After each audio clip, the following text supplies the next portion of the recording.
This is Rugby Radio. Rugby Radio with Stuart Cameron.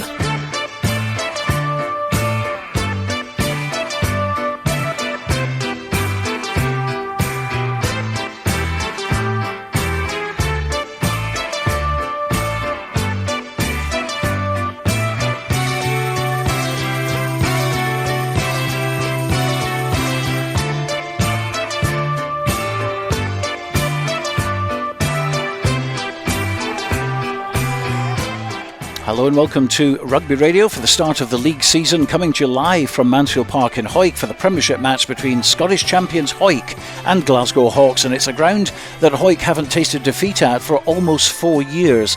We have to go all the way back to October 2019 when they lost 10-6 here to Glasgow Hawks. So will history repeat itself this afternoon, or will Hawick retain the Bill McLaren Shield, which of course they held on to the whole of last season? Well, we're here with you this afternoon till 5 o'clock to bring you live commentary on the game from Stuart McFarlane and Bruce Aitchison. The match kicks off at 3 o'clock, but there's a full card up and down the country, and we'll keep you up to date on latest scores as they happen. So let's bring in Bruce Aitchison first of all. Now, Bruce, this is a bit of a fortress, isn't it? This is becoming. Yeah, it's a really tough place to come. It's interesting though, because blue sky, sunshine, pitch looks in great condition. So the intimidation factor of Mansfield pitch being maybe a bit more challenging is not there today, and I think Hawks will be looking for an early season upset, but Hawick have had a hell of a tough pre-season and they'll be absolutely desperate to get this 150th season up and running. Yeah, very special for them, isn't it, this 150th? It's incredible when you think of the legacy and you think of the milestones that they've had, the 150 years, the first winners of the Championship as it was, the first winners of the Cup, and they're champions going into this season, so there's a huge amount riding it for them, and I think these players out here are very lucky to be the ones to get to kick it off. Well, their last match, of course, almost saw them lose that unbeaten record. It was the playoff final against Curry, who were seconds away from winning, and then a dramatic, I think they were down to 30 men at the time as well, dramatic try in the corner. Ronan McKean doing that, and you know, but they managed it, and I suppose you have to ride your luck sometimes. I think so, but there's also that Hawick spirit. The jersey means so much to them.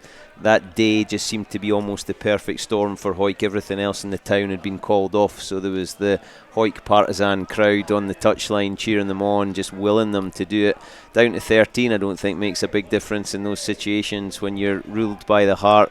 Ronan McKean, I'd love to claim it was everything I taught him at school, but I'm not sure I'd get away with that, and I was delighted to see him go across in the corner. I spoke at the Curry dinner at the end of last season, and I'll tell you they're still hurting from it. I'll bet they are. Where do you stand on the playoffs then? Because I was talking to Dale Clancy last night. Dale is for them. He loves the spectacle and all the rest of it. I'm dead against them because I'm probably old school. I think league should be a league. Where does Bruce Aitchison stand on this matter? I think I'm on your side, Stuart. I'm a great believer in the league champions being the league champions. The playoffs almost becomes a separate competition, and you know, I know there's a lot of debate, and I'm not going to get into the politics of it now, but a playoff potentially looks a bit more like a cup competition, and that could give the cup a bit more gravitas if we didn't have the playoffs at the end of the season. But yeah, I agree. If you're the league champions, to me, you're the league champions. Because it's almost like saying, right, okay, you've all worked so hard in the season, you've played your 18 games or whatever it is, and now we're scrapping that, and it means nothing, and we're going on to 2 extra games, which,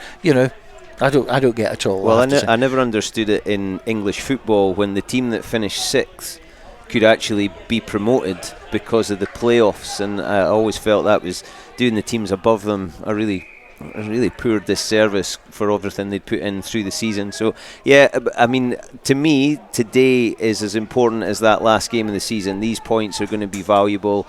I had a little chat to Graham Hogg on my way up the stairs, and he's desperate to get kicked off. I know that Andrew Hill, the Hawks coach, is desperate to get off to a good start of the season. He's pleased with the pre-season. He's brought in a few players. There's a new blend to see there. It's difficult to look at any sort of form for Hawks because they're pretty much brand new. But these points in these conditions, this is probably as prepared as you're going to be for any game during the season, because you've had so long to get fit, to look at your style, to look at combinations. So I think we're going to see the best of both teams, but also there will be some rustiness that need to work out, and that will be really useful for them moving forward. Well, we had a little chat earlier on with Graham Hogg and also Andy Hill. Graham Hogg is the backs coach at Hawick. Of course, Matty Douglas is here today, but he's on crutches. He's had a second hip operation. But we did manage to catch up with Graham Hogg, so let's play you that interview and see what he has to say. Well, Graham, here it is, start of another season, but you go in it as Scottish champions. Yeah, it's a nice feeling, Stuart, isn't it? It's nice to go in with the winning last year, but as you know, and we could pull all the cliches out, last year was last year, and it's go time again, and we can't wait for it. What's the build-up been like? Build-up's been very good. Now, obviously, the season was finished. A lot of these boys didn't finish playing until late May. So we had a little bit of an extended break. We didn't get the boys back in till, I'm saying extended break, we didn't get them back into second week in July. So we had a condensed pre-season. Boys worked really hard, but we have been playing for the last 4 weeks. We probably learnings from last year in terms of we only had the one pre-season game last year. This year we've had sort of 3 or 4 weeks of game prep and very difficult game prep at that. Playing teams like Darlington, and obviously last week going down to play Sale and Fylde. They've been pretty stern tests, and the boys have showed up well. So physically, you're in good shape. What about mentally? Because obviously you're going into this league now as league champions. You're there to be shot at. How's the nerves? Yeah, nerves are fine, Stuart. It's more excitement. It's more excitement, and we've chatted about it basically as soon as we came back in about this mentality. The mentality will be key for us this year. But and this is coming from the boys. When you're wearing a green jersey, there's always expectations. Now, it was a little bit different when I played expectations-wise. It was just trying to stay up. And the words that we've been using over the last couple of weeks is it's a privilege now that we are up there to be shot at. And that's no pressure. That's something that we thrive on. And especially these boys, they love a challenge. You look down here the beginning of March when we played in that Premiership final. That's pressure.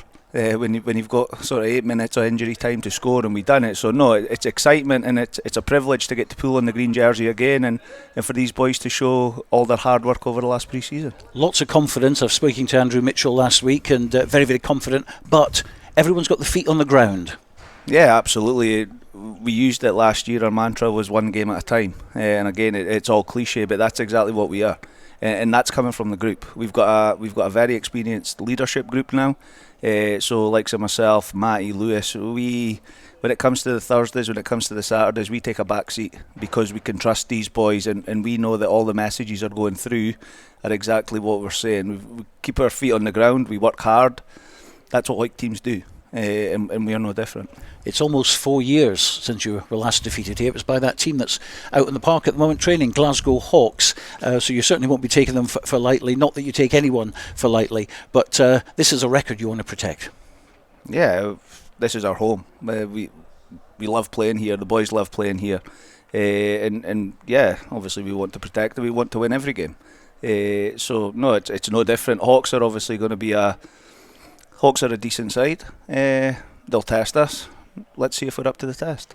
I was here at the beginning of last season. Of course, it was Selkirk who came down here. It was a draw, and 22-all, I think it was the score. And then you went to Rayburn Place. Embrackey's just got a last-minute win. So a nervy start last season. What about this season? Are you ready to go full on?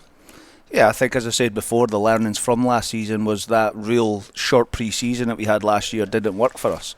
We haven't got that excuse now. We've played, as I say, 3-4 weeks of high intense rugby, so we should be ready to go. There is absolutely no excuses on that part. We want to make sure that we left no stone unturned because of that. That hurt a lot of boys last year, like that one draw against Selkirk. So we want to make sure that doesn't happen. Absolutely, and of course, the team news-wise, you look on the sheet now and there's a couple of very familiar faces that we didn't think we were going to see back for a while. Lee Armstrong is back and Gary Lowry. Yeah, Lee's back in the starting team today. Gary was obviously meant to be on the bench, but he's had to pull out last minute through illness. But I think that's testament to the actual the culture we've got down at Mansfield now. Boys want to come back and play. Now, we welcome these boys with open arms. Lee Armstrong's one of the best attacking rugby players that have probably played in a green jersey in a long time. Gary Lowry, as he's seen in the sevens, he's all action. He wants to get involved, and no, it's great to just have that little bit more experience round about the boys as well. And from Gary's point of view as well, I mean, he's not playing today, obviously now. However, he's had that 3 or 4 years off, and you know, looking at his work in the sevens, that's really done him well, and he's coming back refreshed.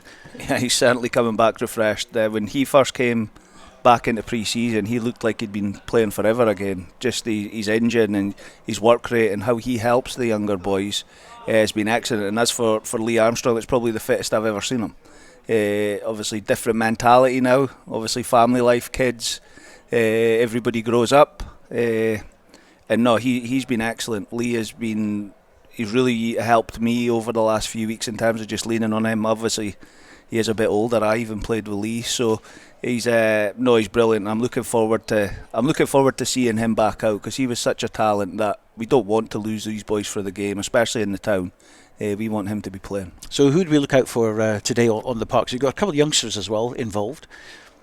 Yeah, no, we do. We've obviously got our all action hooker in terms of Fraser Rennick. He always brings a lot of energy and a lot of experience to the team. You've got your normal boys who'll obviously stand up, your Jay Lintons, your Dalton Redpaths. I'm really looking forward to seeing how Fraser Wilson goes. Yeah. He definitely suits green more than he suits maroon. So he'll be great to have back in the second row. And then obviously young guys, in terms of our backline's good. It's great to see Morgan Tate back. Charlie Welsh has obviously had a little bit of experience in the Super Series, so it's great to see him back playing in a new position this year of 15. So there's a lot of excitement. There's a lot of rugby in this 15, 20, 30, 35 to be honest. We've got a good seconds team out today as well, so I'm excited to see how they go. The weather's perfect for it, so great start to the year. Fantastic pack, of course. They're going to give you a lot of ball, and those backs are guys who can really do something with it. Are you hoping to see a big expansive game today? Yeah, we want to play without giving too many things away early doors, Stuart. We have had to evolve. Now we do have a big pack, as you know, but I think you've seen from last year, we evolved a little bit last year. I think we've evolved a fair bit more in this pre-season in terms of how we're going to play here. You have to. There's obviously the new tackle laws that have came into play now, which we've looked at as a positive straight from the start. And how can we? The laws are there; they're not going away. So how can we build? How can we utilise them to the best of our ability? And hopefully come 3 o'clock you will see how we've attempted to do that. Well, you've got me excited, and maybe looking forward to what happens on the pitch at 3 o'clock. Graham Hogg, thanks so much. No worries. Andy Hill joining me now, the head coach of Glasgow Hawks, here at a place which is very, very hard to get a win, but you managed it 4 years ago nearly. Yeah, I don't think many people remember the game other than ourselves. Having watched it back this week, it was probably the worst game of rugby you'll ever have seen. I think it was 10-3, a penalty try was the only points that we scored that day. But at the end of the day, we came away with it, and the thing that was a telling point on that day was the attitude. And we had to win in that point. We were at a poor start to the season, and boys came in with the kind of frame of mind where they had to come away with the 4 or 5 points, and they did that. So at the end of the day, I don't care if we win by 20 points or 3 points or 6 points or whatever it was that day. It's the end of the day, you come away with the points, and that's the biggest thing, because it's like you say, the fact that in 2019 we're the last team to win here, and this is 3 years on. It's a long time. Time for change, possibly. Time for change. Hopefully that's the plan today. How is the approach from the boys? Because obviously, I mean, someone was mentioning the other day that you probably have the most difficult task as a coach, because there's a big turnover. You produce a lot of boys that go on to other things, and you've got a new class of 2023 effectively. Yeah, every year's that we kind of sometimes get slated for, but we've got all these academy guys that come in, and we're just a kind of a feeder team at the point, and we're obviously there about trying to give these guys the ambition to go and play at the next level. But at the same token, it's very difficult for myself and the coaching team, because every year you can't really build on what you've implemented through that year, because you're basically having to recap everything that you've done the year before. So it makes it very difficult, and every year you're trying to add things on week, which I'm sure every coach is doing. but at the same time they probably just get more chance to maybe spend a little bit more time on, you know, working on skills or you know, tactical parts of the game, whereas we're probably just looking at trying to make sure guys know calls and where they have to be in the field and line outs and line out attacks and all these things. So it's definitely a massive challenge, but at the end of the day it is what it is, and we love having these guys, young guys coming down, because they actually create the infectious part of the squad, and there's what sell the Glasgow Hawks to the next crop of guys coming. A couple of familiar faces. Liam Brims, I've known from, I'm sure it was Falkirk he played for in the old days as well, and he's certainly someone to watch. Yeah, Liam came to us from Falkirk. He's actually a Caithness boy, and obviously that was where he was playing as part of the, you know, the district stuff.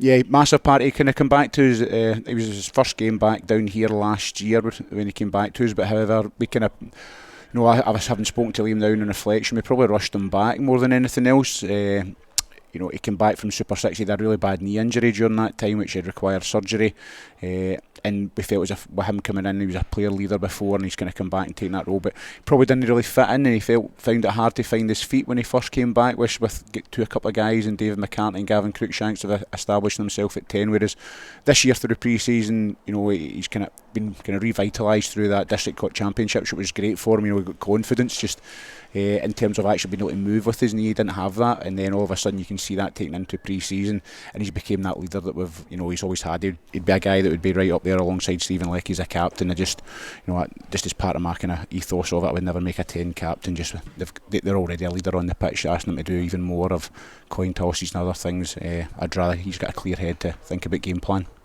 Last time we saw Glasgow Hawks play Hawick, it was at Hughenden, wasn't it? Yes, it was at the was. Cup. In fact, I've never been to Ballgrey yet. We've seen you at other places, the Police Club, I think it was near Cartha.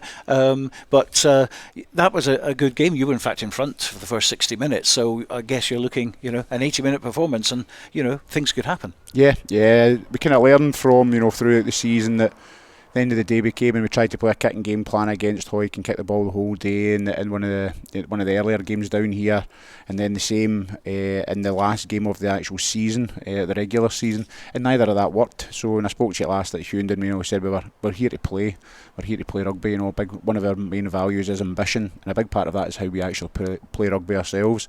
So that's what we're going to look to try and do today. We're still going to come in, throw the ball a bit. We know ourselves, if we come here and just kick the ball to Hawick, they've got, you know, a good back three. Within that, you know, they've got a big forward pack, they're going to love that, whereas if we actually get the ball and get the chance to try and move it around about, get the chance to move them, play to our strengths and everything that we've worked on throughout the entire time. The whole pre-season's been about playing at tempo, and that's what we want to try and do. Team news then for today?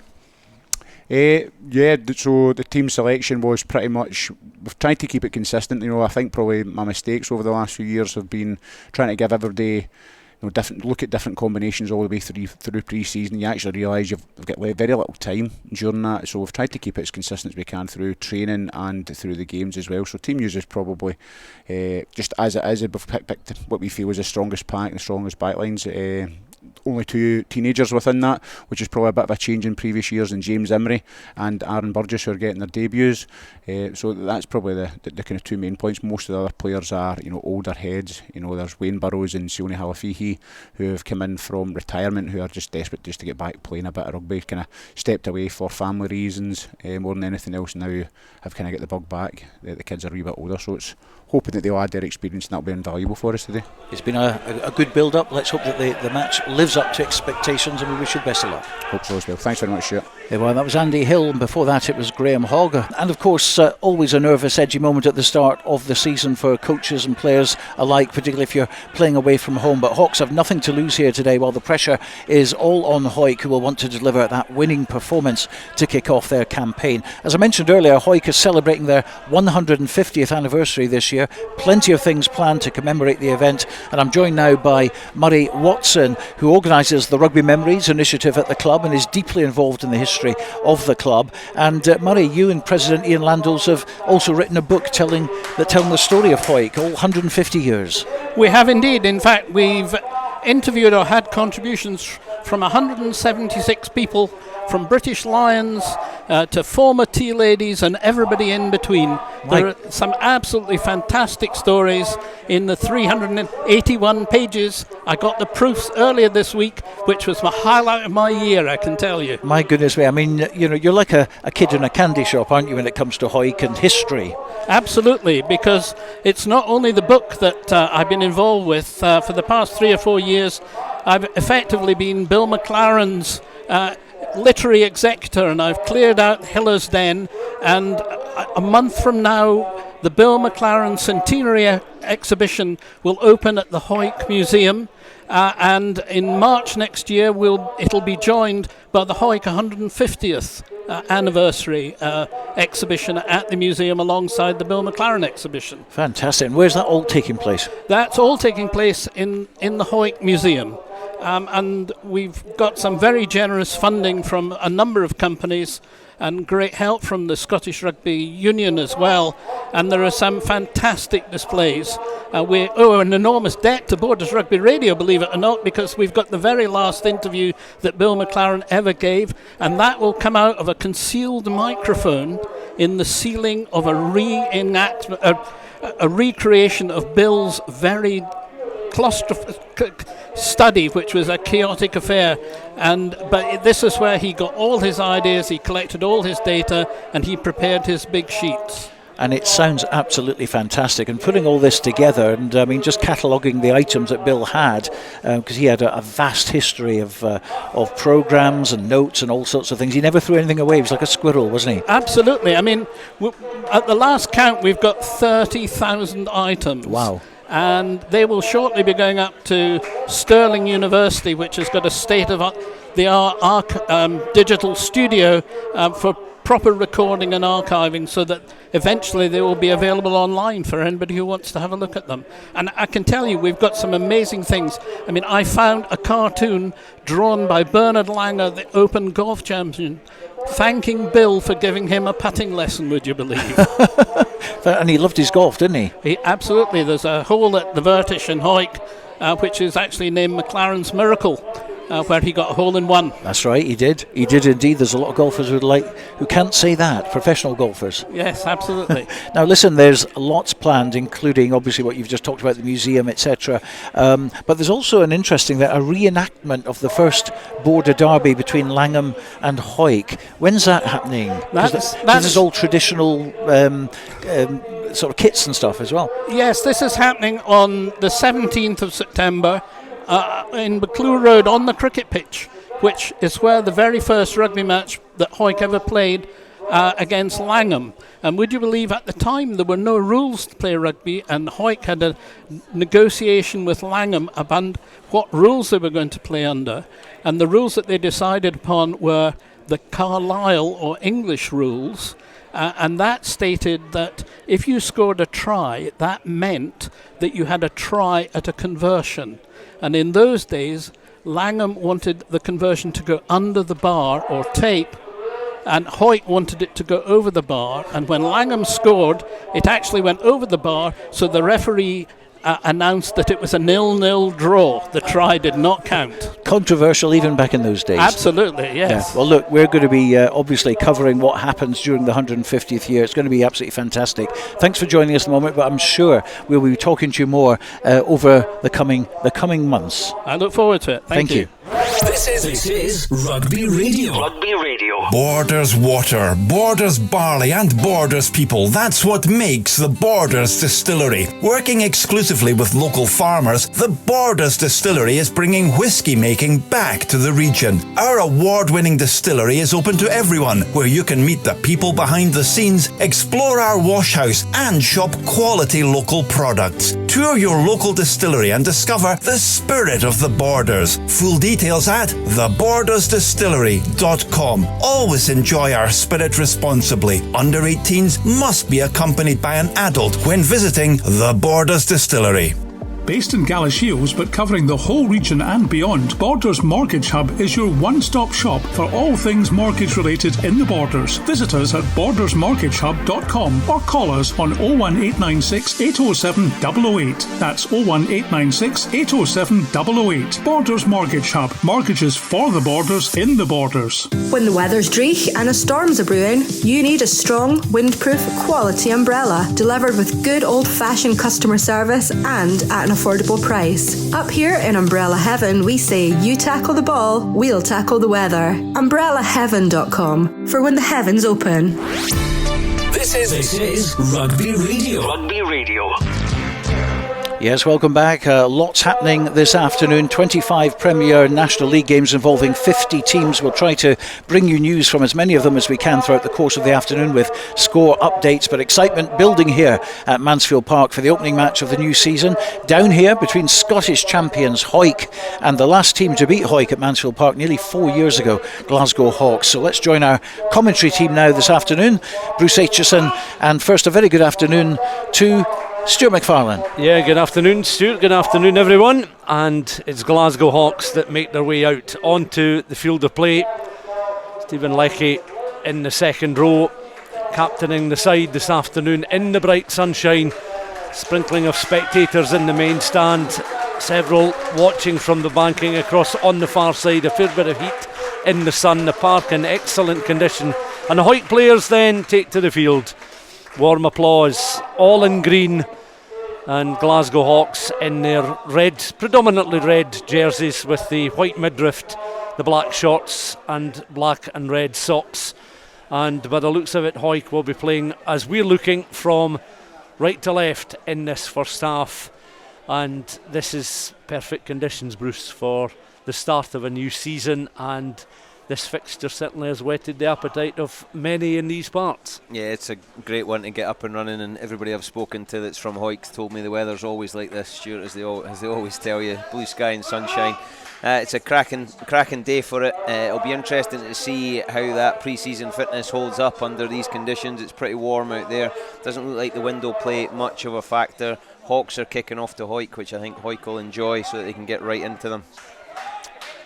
So away we go then. The new season starts, and it's Glasgow Hawks with Liam Brims at fly half with the kick-off there, taking Dalton Redpath. Of course, his last memories of playing in a fixture here were in that playoff final with the 2 yellow cards, meaning he watched the final 15 or so minutes from the sidelines in that very dramatic finale to the season as Hawick looked to ping it right-footed down that right-hand channel between the 5 and 15. Finds touch just by the Hawick 10-metre line. Across on that far side, as I say, more spectators making their way to positions on the banking in the bright sunshine. A first line out here, and it will go the way of visitors, Glasgow Hawks, who have Paul Cairncross starting as the hooker. He'll look for some movement in the line. Goes towards the back of the line. A clean win there from Andrew Syme, or so it seemed initially. But the referee not satisfied with the throw-in, and we have our first scrummage of the contest. I think the throw was okay. There was a knock-on immediately afterwards, and as a consequence we have a scrum inside the Hawick half of the field in that 15 channel, and a set piece this time for the home side. Great chance to launch an attack here. It was a disappointing start for James Imrie at scrum half on his Hawks debut. Gareth Welsh feeding in here. Hawick look like they're stacked. Morgan Tate's come around behind number 10, so it'll be interesting to see if they have a crack from here. Ball into the scrum. Hawick in that back row. Dalton Redpath, Callum Rennick, Jay Linton at number 8. They win the penalty, much to the delight of some spectators just down in front of us. So early stages, tit for tat, and this an opportunity for Hawick's vice-captain Kirk Ford starting at 10 this afternoon, just to ping this one into Glasgow Hawks territory. As I say, some warmth in this early September sunshine, and the match officials rather brightly coloured with the yellow jerseys and the pink shorts. So their uniform certainly standing out in amongst the players this afternoon. So this will be a throw-in inside Glasgow Hawks territory across on that far side. Another opportunity here. Fraser Rennick, plenty of experience, of course, had some time as a Super 6 player. That's a clean take and drive from the Hawick forwards that are trying to make some ground up towards the edge of the 22 again. Trying to direct operations is Gareth Welsh. And Welsh very effective as a starter, but often off the bench as well. Hawick continues some forward momentum into the 22. Look to strip ball. Lone runner into the 22. Welsh mops up. Hawick with an opportunity to try and spread it wide. It's all the way across on this left-hand side. McKean looking to accelerate onto the ball there. No real opportunity for him to do so on this occasion. Sean Muir has had a couple of carries in this first half so far. Bypasses a few players, forward on towards Callum Rennick in the back row. Hawick still looking to recycle. On it goes again through the hands of Ford. The 3-4 players out on this right hand side, and they'd just drawn in the Glasgow Hawks team as a collective across centrally in that 22. They spread themselves very nicely, Hawick. 4 players out across on that right hand side, and with less than 5 minutes on the clock, Hawick have 5 points on the board. They've made that look really easy, Stuart. The penalty at the scrum, the kick to touch, clean take and a line out, unbelievable drive, great shape, managed to shift the ball and keep the ball rolling forward, and then every carry got over the gain line. Hawks' defence was pretty soft there, and it just created quite a simple overlap, but to get from touchline to score is pretty much straight off the training field. Hawick will be delighted with that start. So a chance out wide to convert, and that is the start that the champions were certainly looking for. Of course, Glasgow Hawks against Hawick over the years has set up some really entertaining contests, some one-sided matches as well. Of course, Hawick suffering a very, very heavy defeat back on the 2nd of April 2005 to Glasgow Hawks, when Hawks slotted over 80 points that day. But it's Hawick who've got 7 on the board without reply in the opening stages. They mean business, the champions, and they head back to halfway, protecting now a 7-0 lead and looking to build. Hawick will just need to make sure they reset here. Dalton Redpath didn't take the first kick off cleanly, but he managed to do enough to get a decent platform. It was a great kick for Kirk Ford to relieve the pressure. Restart kick, Brims just to the edge of the 22. Hawks just making their way up now as the Hawick ball carriers just allowed time to at least set themselves. And again, penalty awarded to Hawick just on the edge of the 22, and once more Gareth Welsh in position as the scrum half, and that just closing the door on any early opportunity for Glasgow Hawks just to apply a bit of pressure on those Hawick forwards. Could well be a stoppage, but I think the medic has made her way halfway across the pitch and has been called back. Ford then launches a kick which will carry just the halfway line, well, practically does, fraction the other side of halfway, so still inside Hawick territory, almost opposite our commentary position. Throw in then for Fraser Rennick and for Hawick on halfway. 7-0 to Hawick, early stages of the opening match of the season. Sean Muir comes across with the instructions then for Rennick. Impressive age grade player, looking to settle in as the regular hooker for Hawick again this season. Bit of movement in the line, the 2-5s jumping cleanly. It was Sean Fairbairn of Hawick that was able to get possession of the ball. Ball goes loose though and is picked up by Ryan Flett of Glasgow Hawks. Hawks though unable to gain too much ground beyond that 10 metre line. Hawick are well marshalled defensively. Muir goes in again as they've turned over ball once more. Hawick have it again. Jay Linton will be a dangerous figure. So to the inside centre this afternoon, the evergreen Lee Armstrong. A little coming together of some players off the ball. Tempers beginning to fray just in this early stage of the contest. Hawick 7, Glasgow Hawks 0 inside the opening 10 minutes. But a fine opening to the game from Hawick's point of view, and they're just trying to assert their authority on all aspects of play. You can just see the frustration in Hawks. They kick off, they give away a cheap penalty to allow Hawick to relieve the pressure. They then get a turnover, but they're not prepared for it, so it then creates a great turnover at the breakdown for Hawick, and then a little bit red rage, I think, there, with a late tackle. Gareth Welsh never misses an opportunity to go and introduce himself to the opposition, so he got in there pretending to be the peacemaker, and Hawick get another chance just to relieve pressure from inside their own half when Hawick had an opportunity there just to say to them, come on then, play it to us, kick it back to us and give us a shot. So I think the possession stats are close to 90% for Hawick in the first minutes of this game. Yeah, the restart then will be midway inside the Hawick half of the field, 6 metres in from touch. Ford isn't a touch finder, gathered there on that right hand side by Sam Graham.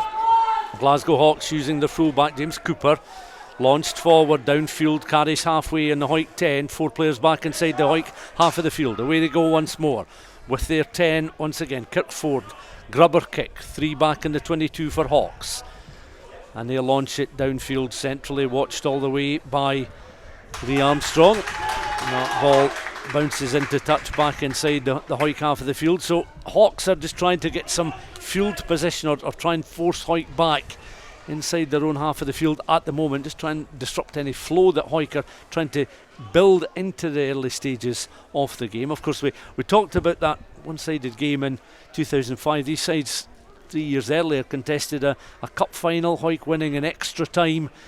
A lot of drama down the years, whether it be in important league matches or indeed in the cups as well. Stuart mentioned just in the build-up, Hawks the last team to enjoy success at Mansfield Park. Of course, Curry were so close in that playoff final, taking it into the dying embers of the game before Hawick were able to salvage the victory, manufacture a win which secured the championship. High drama, high stakes, and all enjoyed in front of a bumper crowd that afternoon earlier in the calendar year. But this is the start of a new season, and Glasgow Hawks will have the throw in across on that far side. So play still around that Hawick 10 metre line. Glasgow Hawks left. Again, they ready themselves to throw the ball in. Paul Cairn cross. Ball's just above his head, has been for some time now. Stephen Leckie just tries to secure possession of the ball, and once again Hawks trying to gain ground beyond the 10. Hawick marshalling that line as if it's practically their own try line just now, but they are forced backwards just ever so slightly. And the Hawks scrum half again, James Imrie, just tries to orchestrate something. Recycle ball again. Back it comes, Brims stops, checks, changes direction, lateral, then straightens up, takes the ball into contact. Muir watches every Glasgow Hawks attempted attack here as it comes back through the hands of their prop forwards now. Outside centre, Ryan Flett takes that ball under pressure. Over the ball too is James Cooper, the fullback.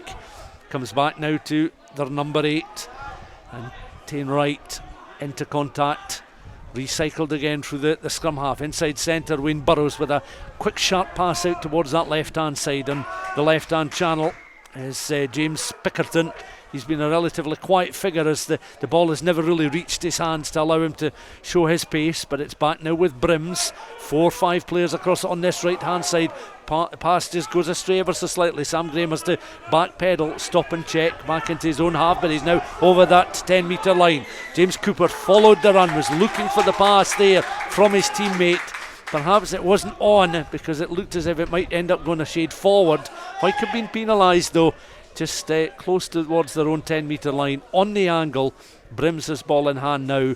And Bruce, this is important for Glasgow Hawks just to get a foothold in the game, get some possession. As you mentioned, early stages it was all Hawick in terms of possession and in territory. Yeah, there wasn't a lot of structure to what they did there. They got away with a couple of things, a bouncing ball and a poor pass. The prop came in and cleared the ball from the breakdown instead of letting Imrie get in there. So it looks like they're still trying to gel and find their way, but you can see just by spending some time on the ball, Hawick then concede a penalty and they've got possession inside the 22. Bit of movement, just shot towards the front of the line. Misunderstanding there again, so an untidy set piece forces Hawick back close towards their 5 metre line. They have possession of the ball just now. Real power shown there from the Glasgow Hawks lock forwards as they're taking it almost in turns to try and drive Hawick back, but Hawick trying to return the ball with interest, gets a little bit loose and untidy, picked up there by Gareth Welsh. Hawick now escaping up and beyond their own 10 metre line. Graham trundling kick as they kick and chase now. Andrew Mitchell with the grubber kick, which takes play beyond that Glasgow Hawks 10 metre line, down towards the corner on the edge of the 22, but suddenly an injection of pace there. And you mentioned it already in commentary, Bruce, Gareth Welsh likes these opportunities really to test the resolve of the opposition, and he very much set up the attack, and it was Mitchell's grubber kick that sent the Glasgow Hawks players very much heading in all directions to try and close down a dangerous Hawick attack. I think Graham Hogg was pretty disappointed that Mitchell didn't keep the ball in hand there. He had Morgan Tate on his outside. If he'd just been able to straighten and fix the defender, it could have been a 2-on-1 and Tate would have been in the corner, which would have been a great turnaround from a Hawks line out inside Hawick's 22. Not sure if Andrew Mitchell was maybe trying to angle a kick that would have resulted in a 50-22 or something like that, but given the position he was in the park where he launched the kick. But Hawks now from their 22 find touch down towards the edge of the 10 metre line. It remains a very bright, crisp early September afternoon at Mansfield Park. A few wispy clouds overhead, but when you can sit short sleeved in the back of the main stand at really any ground in the country, you do appreciate that this is arguably the best time of year to be playing certainly this type of rugby that we hope to see. That after 13 minutes as Hawick leading by 7 points to 0, converted try coming inside the opening 5 minutes. Hawick with the line out there, and again Fraser Wilson was the target in the line. The lock forward who was able to win possession of the ball. Suddenly some space begins to open up, and Morgan Tate, who was denied an opportunity a little bit earlier on, coming off that right wing, finding some space. Again under pressure, Gareth Welsh ended up on his backside, then on his back, tried to release possession of the ball. Hawick adjudged to have knocked forward close towards the edge of the 22. Stuart Cameron with a quick update as scores are coming in from around the country. Yes, in the Premiership it's Hawick 7, Glasgow Hawks 0, as we know. Heriots 0, Mar 5, Jed Forest 0, Embrackie 7, Musselburgh 12, Kelso 0. Still scoreless at Selkirk against Curry. In National 1 it's Ayr 5, Glasgow Accies 6, and GHK 3, Biggar 7. National 2, Aberdeen Grammar relegated twice in a row. They're losing at home to Stirling 7-0. Berwick 0, Stewart's Melville 7, Newton Stewart 7, Falkirk 0, and Peeble 7, Gordonians 0. Some early scores from around the country as this commentary match from Mansfield Park. A reminder, Hawick leading by 7 points to 0, and an opportunity for Glasgow Hawks in possession of the ball at the moment. And again James Imrie it's called upon. That scrum half recycles back towards the edge of the 22, played long by Brims. Two players back inside that Hawick 22, ball allowed to bounce there over the head of Charlie Welsh. He gathers pretty much in his own goal line. He's able to accelerate and then hoof a kick right footed, which comes off one of the pylons across on the far side, the floodlit pylons, and the ball going out of play just outside of that 22, resulting in a Glasgow Hawks throw in and an opportunity now for Paul Cairncross, a bit closer to the 22 on this occasion. Players just making their way into position. Cairncross the ball above the head. Referee has put whistle to mouth. There's just a slight delay. Here's a chance, Bruce, from Glasgow Hawks' point of view. I mean, they've had some open play inside the Hawick 22, but not a great deal in the opening exchanges. No, and their line-out's been shaky, so they need to secure this. You can see Hawick have dropped one of the forwards into the back line, obviously expecting some kind of launch, but Hawks have kept it tight. They showed a little bit of common sense to their structure to get into this position. It's now important that they just are patient. As you can see, another turnover. Rennick's all over that ball every chance he gets. Back it comes then. Hawick string some passes along the edge of the 22, and some real determination shown there by Andrew Mitchell. He seemed to take a forearm almost towards the chin there in a collision up towards the halfway line. The referee now signalling the high challenge on Hawick's outside centre. So that taking place just outside of the 22. He did allow some play to continue, advantage for Hawick, but back they will come for the infringement. One of the Glasgow Hawks players down receiving some treatment, so a wee stoppage just for the moment, Bruce. Brilliant to see Andrew Mitchell not make a big deal of that, and he just kept playing. It actually gave Hawick great go forward ball. I love seeing when Gareth Welsh lifts the ball for the back of the breakdown and has a little dig and just brings players onto him. Well, of course, we're covering Well, 25 matches today, going all the way down to the new National 4, and in National 3 at the moment, a flyer for Preston Lodge at Cartha. Cartha Queen's Park 0, Preston Lodge 21, 3 converted tries inside the first 10 minutes. Could be a long day for Cartha there. Howe 5 have equalised against Hamilton. It's 7 points apiece there. And if you've just joined us, the Premiership latest scores: Hawick 7, Glasgow Hawks 0 here at Mansfield Park. Heriots Blues 0, Mar 5, Jed Forest 0, Embracky 7, Musselburgh 12, Kelso 0. A couple of early scores for Musselburgh against the newly promoted Kelso. In National 1 it's Ayr 5, Glasgow Accies 6, GHK 3, Biggar 7, and International 2, Aberdeen Grammar at Rubislaw, playing their opening match of the season after being twice relegated. 14-0 down now to Stirling County. It's Berwick 0, Stuart's Melville 7, Newton Stewart 7, Falkirk 0, and Peebles 7, Gordonians 0. And that's you right up to date. Thanks very much, Stuart. It looks as if Glasgow Hawks have made a change. Bruce looking down there at David Irvin, I think has been replaced by Mike Donor. So a change for Glasgow Hawks coming inside the opening quarter of this contest. Remember, it's Hawick 7, Glasgow Hawks 0. Fraser Rennick with the throw in, near side, stand side, just down below us. Again, Sean Muir with the instructions, removing the gum shield. Back it goes. Rennick, ball above the head. Eyes very much on the white hooker. Back it comes to Welsh, the scrum half. On to fly half, and then taken on by Hawick's number 8. And again, looking to carry and bring him into play at every opportunity. Jay Linton out towards the left hand side. Ronan McKean again just tries to peel off his wing and back in field, but a solid challenge comes in there from Sam Graham. Recycled once more. Hawick look in determined fashion. Dalton Redpath carries, makes a few valuable metres, mopped up by Welsh, taken on by Armstrong. Armstrong and Mitchell trying to link up an understanding and partnership in this opening game of the season. And it's back now with Armstrong. Tries to evade the challenge. Thought about the pass to his right hand side. Goes into the contact situation. Welsh in behind. Little pop pass. Muir takes the ball forward. Hawick gaining some ground beyond that 10 metre line between the 10 and the 22.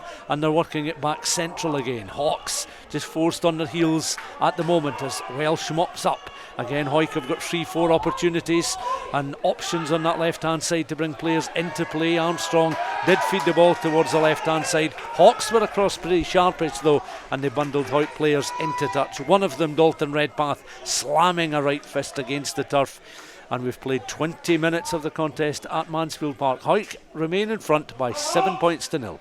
I think Hawick tried to move it there when it wasn't actually on. They had a really slow breakdown. Hawks had a chance to get their defensive line set, and Dalton Redpath, who normally gets way beyond the gain line, gets a double shot and ends up dropping the ball. Hawks, this is not a great position for them to be in, but the last time they made a really strong exit by playing to the width and setting themselves up for a kick, bringing the Hawick defence up and exposing Welsh at 15. So it'll be interesting to see what they have a go at here. They've brought the blindside winger across again. I love when teams have a crack from here, knowing that Hawick have to put players in the backfield, so they have got an overlap here. And of course it's now Mike Donor up against Nicky Little in that Hawick scrum, and Linton is able to pick up the ball from the scrum, the number 8. Welsh is after him just to recycle ball to keep up a bit of momentum. Welsh has it now, on in towards Fraser Rennick. Rennick is tackled. Once more Gareth Welsh will try and organise. Glasgow Hawks penalised on the edge of the 22. Welsh just takes his time, straightens up, has the ball in hand. Has a little discussion with Sean Muir, who makes his way forward, signalling they're going to go for the posts. And with 21 minutes on the clock, Hawick looking to extend their advantage. They lead by 7 points to 0. This is certainly a kickable penalty goal, pretty much straight in front of the left hand post, as we can see, just outside the 22. And there's not a great deal of wind around Mansfield. There's a bit of a breeze, but it's a light one. No, he's a cracking goal kicker. I was watching him in the warm-up and he looked like he was in good condition. There has been a few funny strikes of the ball in open play, but I think he'll secure this.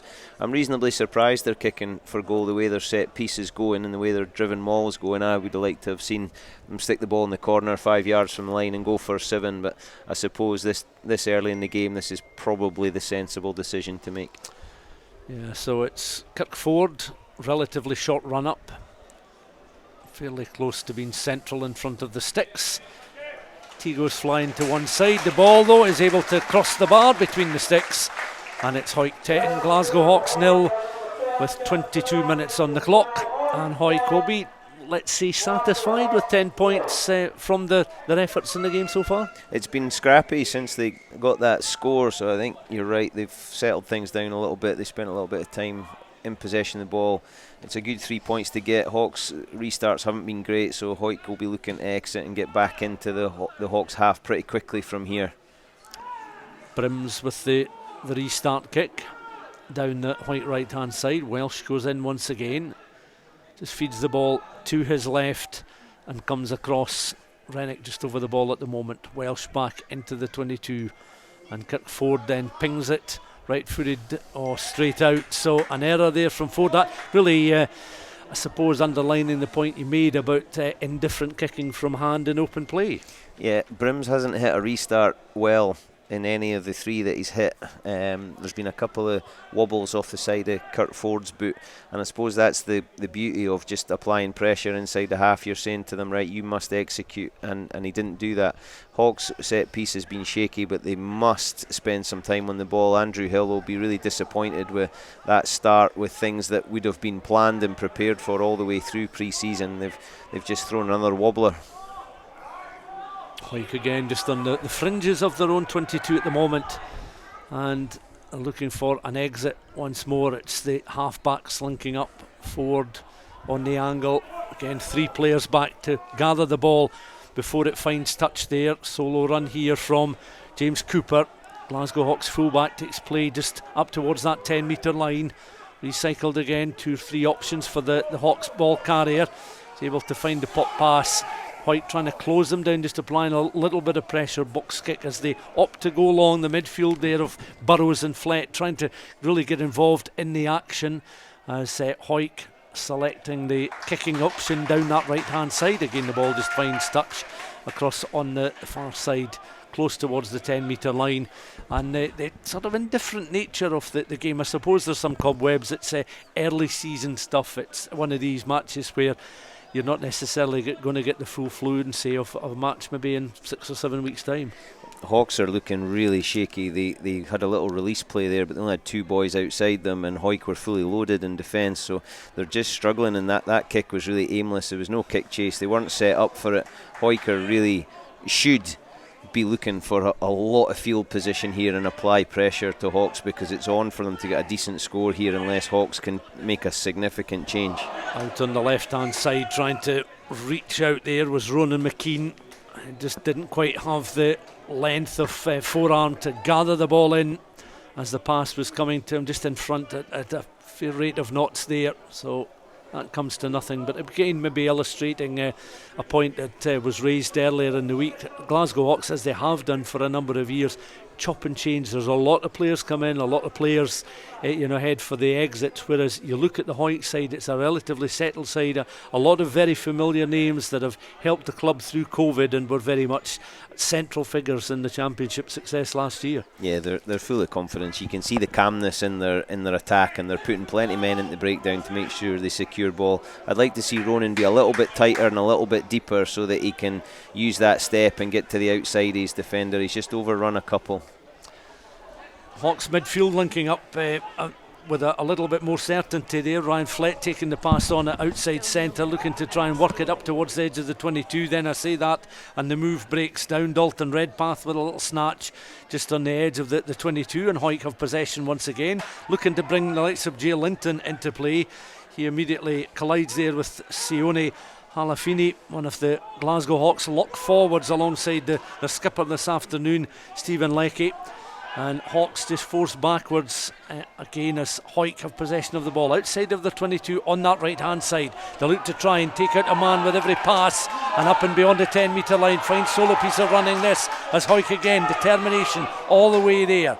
Hawick looking at Welsh just to recycle this opportunity, but it's a penalty that's been awarded to the home side, and appreciation shown as Hawick looking to be that little bit more direct and pacey when opportunities come their way. Those are those fine margins. Charlie Welsh makes a break, but he actually ends up getting isolated right in the middle of the field. Hawks had about 3 players there over ball, but because they put their hands on the deck, they concede the penalty.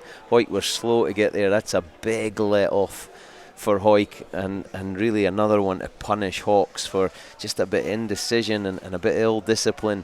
And it's becoming tough for Hawks because they seem like they're making progress, and then a knock on, Hawick get turnover and away they go, and you can see the intent from them is a great little offload there, and then there's 4 or 5 players piling in to that ball carrier, but Welshie just got a little bit isolated. He looks like he's maybe just turned his ankle a little bit, but after a bit of time at Super 6, I think he's enjoying being back at Mansfield.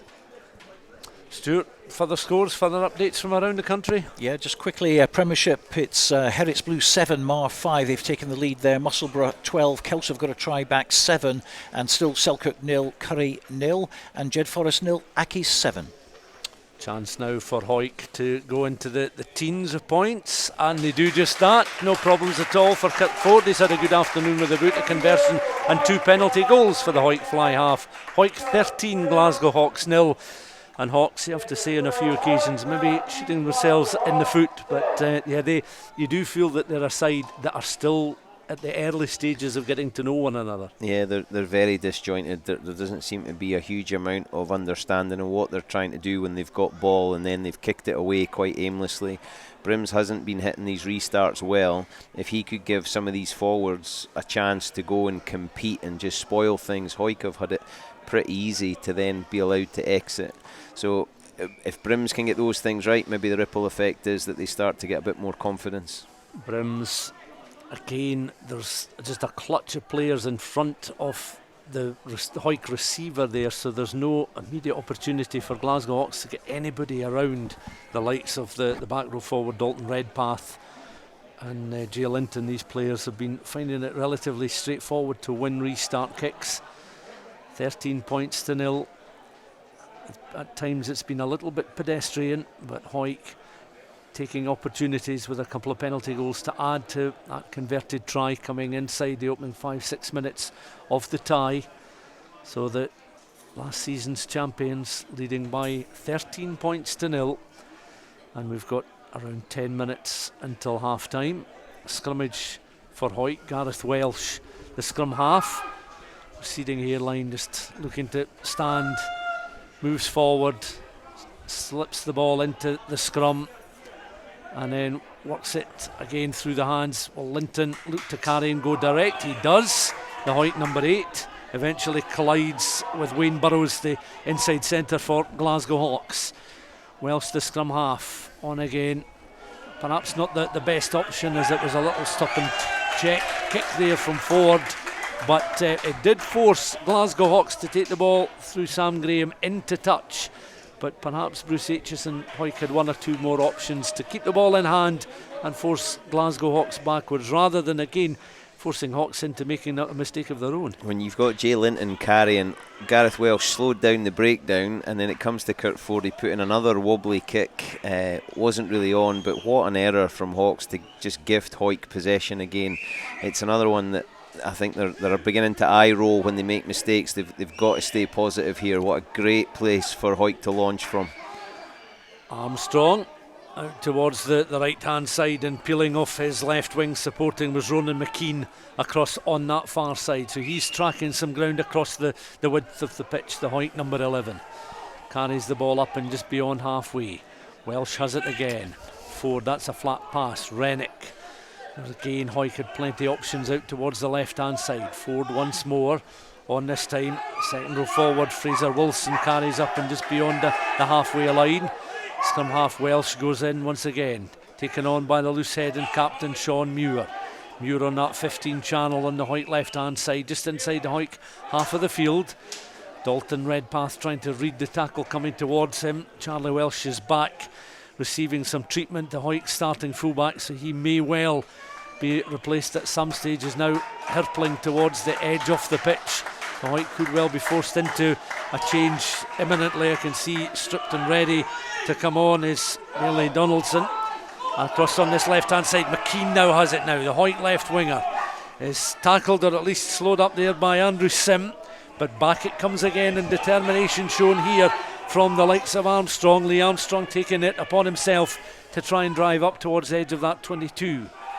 Back to Sean Muir. Muir's bundled backwards. Cries of "come on Sean" from the crowd as the home supporters appreciating his efforts. Dalton Redpath again, tackled well though.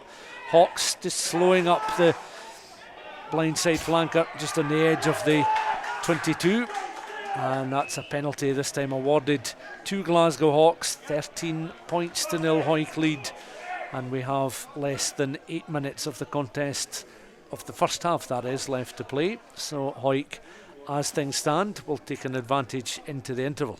There's a chance there for Sean Muir to shift that. He's the first receiver and he's got men coming off him, and just to get that little bit wider, I think we give them quicker ball, because they're creating overlaps but they're not executing them at the moment. I'm pretty confident that Graham Hogg at half time will be saying to them, let's see if we can release it that little bit earlier and get to the outside shoulder of the Hawks defenders.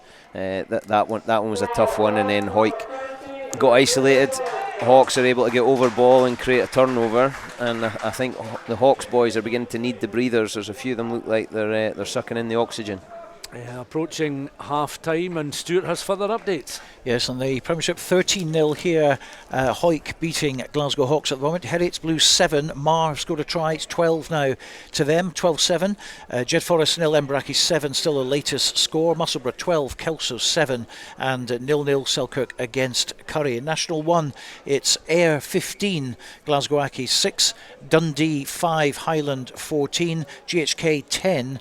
Bigger 19. And Watsonians have taken the lead against Gala 7 points to 5 in National 1. In National 2, it's Aberdeen 0, Stirling County 28. So Stirling have an early try bonus in that game up at Rubislaw. Berwick 0, Stewart's Melville 12, Newton Stewart 14, Falkirk 12.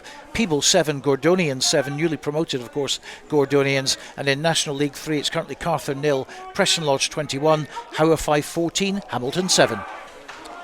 Back here then at Mansfield Park, Hawick knocking forward close towards the halfway line. Scrummage put in Glasgow Hawks. 6 minutes until half time. Both coaches, I'm sure watching on, will have learned that little bit more about their respective sides in the opening 35 minutes of this tie. It's another spilt ball from Hawks. You can see they're a bit worried about the line out, so they went for a quick throw to number 2, but even that got scrappy and was unlucky. Hawick ended up knocking on when they tried to collect it, but Hawks have got to try and get this in and away. It's an early test of where Glasgow Hawks will be, and always the case when you play the defending champions away from home on the opening day. As determination there, James Imrie is able to guddle the ball and feed it on to Wayne Burrows. Burrows with the acceleration, but forced backwards, and Hawks again looking to try and build centrally from the halfway line. Imrie again out towards the left hand side. Hawks struggling to break. Hawick tackles just at the moment as they're stopped short of that 10 metre line. Back they come once again, looking at the options through Leckie, the skipper. Alafini is in the lock forward position as well as the two playing at 4 and 5 this afternoon for Glasgow Hawks. Again Imrie on in towards Brims. Brims once more crowded out and under pressure then where Burrows takes the ball in, wrestled to the ground. Near side, James Imrie again recycles. Glasgow Hawks again trying to show some determination and effort to go forward, but another penalty awarded to Hawick, and once again Glasgow Hawks showing that with every opportunity to try and break down the Hawick rear guard, they run into difficulties in one form or another, whether it's of their own doing or whether it's simply that Hawick are too well organised for them just at the moment. Imrie at 9 is looking really sharp after that mistake he made right in the very first line out. He's getting to the breakdown and he's getting great ball away. He looks like he's got cracking service, but unfortunately Hawks are not prepared for it. So there, isolated runner coming back inside, which gives that inside jackler a chance to get the turnover. There was no way that he was going to be covered in that kind of line that he's running, unless there's somebody going ruck to ruck or he's got somebody on his inside. So it's another cheap one, and Hawick are loving that contest at the breakdown. Fraser Rennick just down to our left hand side with the throw in, spinning the ball in the hands. Redding himself to deliver another line out for Hawick. Midway between that 10 and 22. Faint lines from up here on the pitch as Hawick looking to try and gain some ground. Rennick himself determined, tries to cut through the heart of the Glasgow Hawks defence. Taken on by Gareth Welsh, the scrum half. Of course, Charlie Welsh, having sustained a muscle injury, it seemed, has been replaced. And Gareth Welsh does well. He couldn't offload there towards Sean Fairbairn, who was loitering just on his left shoulder. Double knock on. Hawick first to infringe with a handling error. 3 minutes until half time. Hawick 13, Glasgow Hawks 0 the score. I love seeing Gareth Welsh break in or a number 9 break in, because it means the defence can't gamble and push early. So he's actually, with that kind of movement, he's creating space later on in the game because they know they can't leave him alone, and that's going to give these outside Hawick backs a bit of time and space in future. You can see he's desperate to offload and try and keep the game going as well.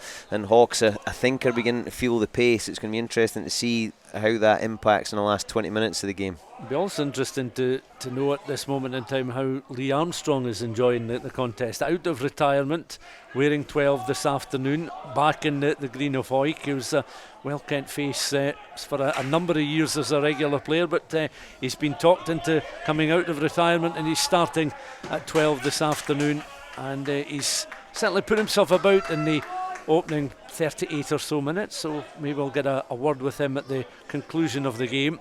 But at the moment it's duties down to Fraser Rennick, who comes across near side, stand side, readies himself for another Hawick line out. Still inside the Glasgow Hawks half of the field. On the Hawick left, as supporters watching from both sides, Glasgow Hawks have a few have made the journey from the west down. Be 2 and a bit hours, I'd imagine, would take them from one ground to the other, as Fraser Rennick readies himself, throws towards the back of the line. Welsh makes himself available, finds Ford with a pass.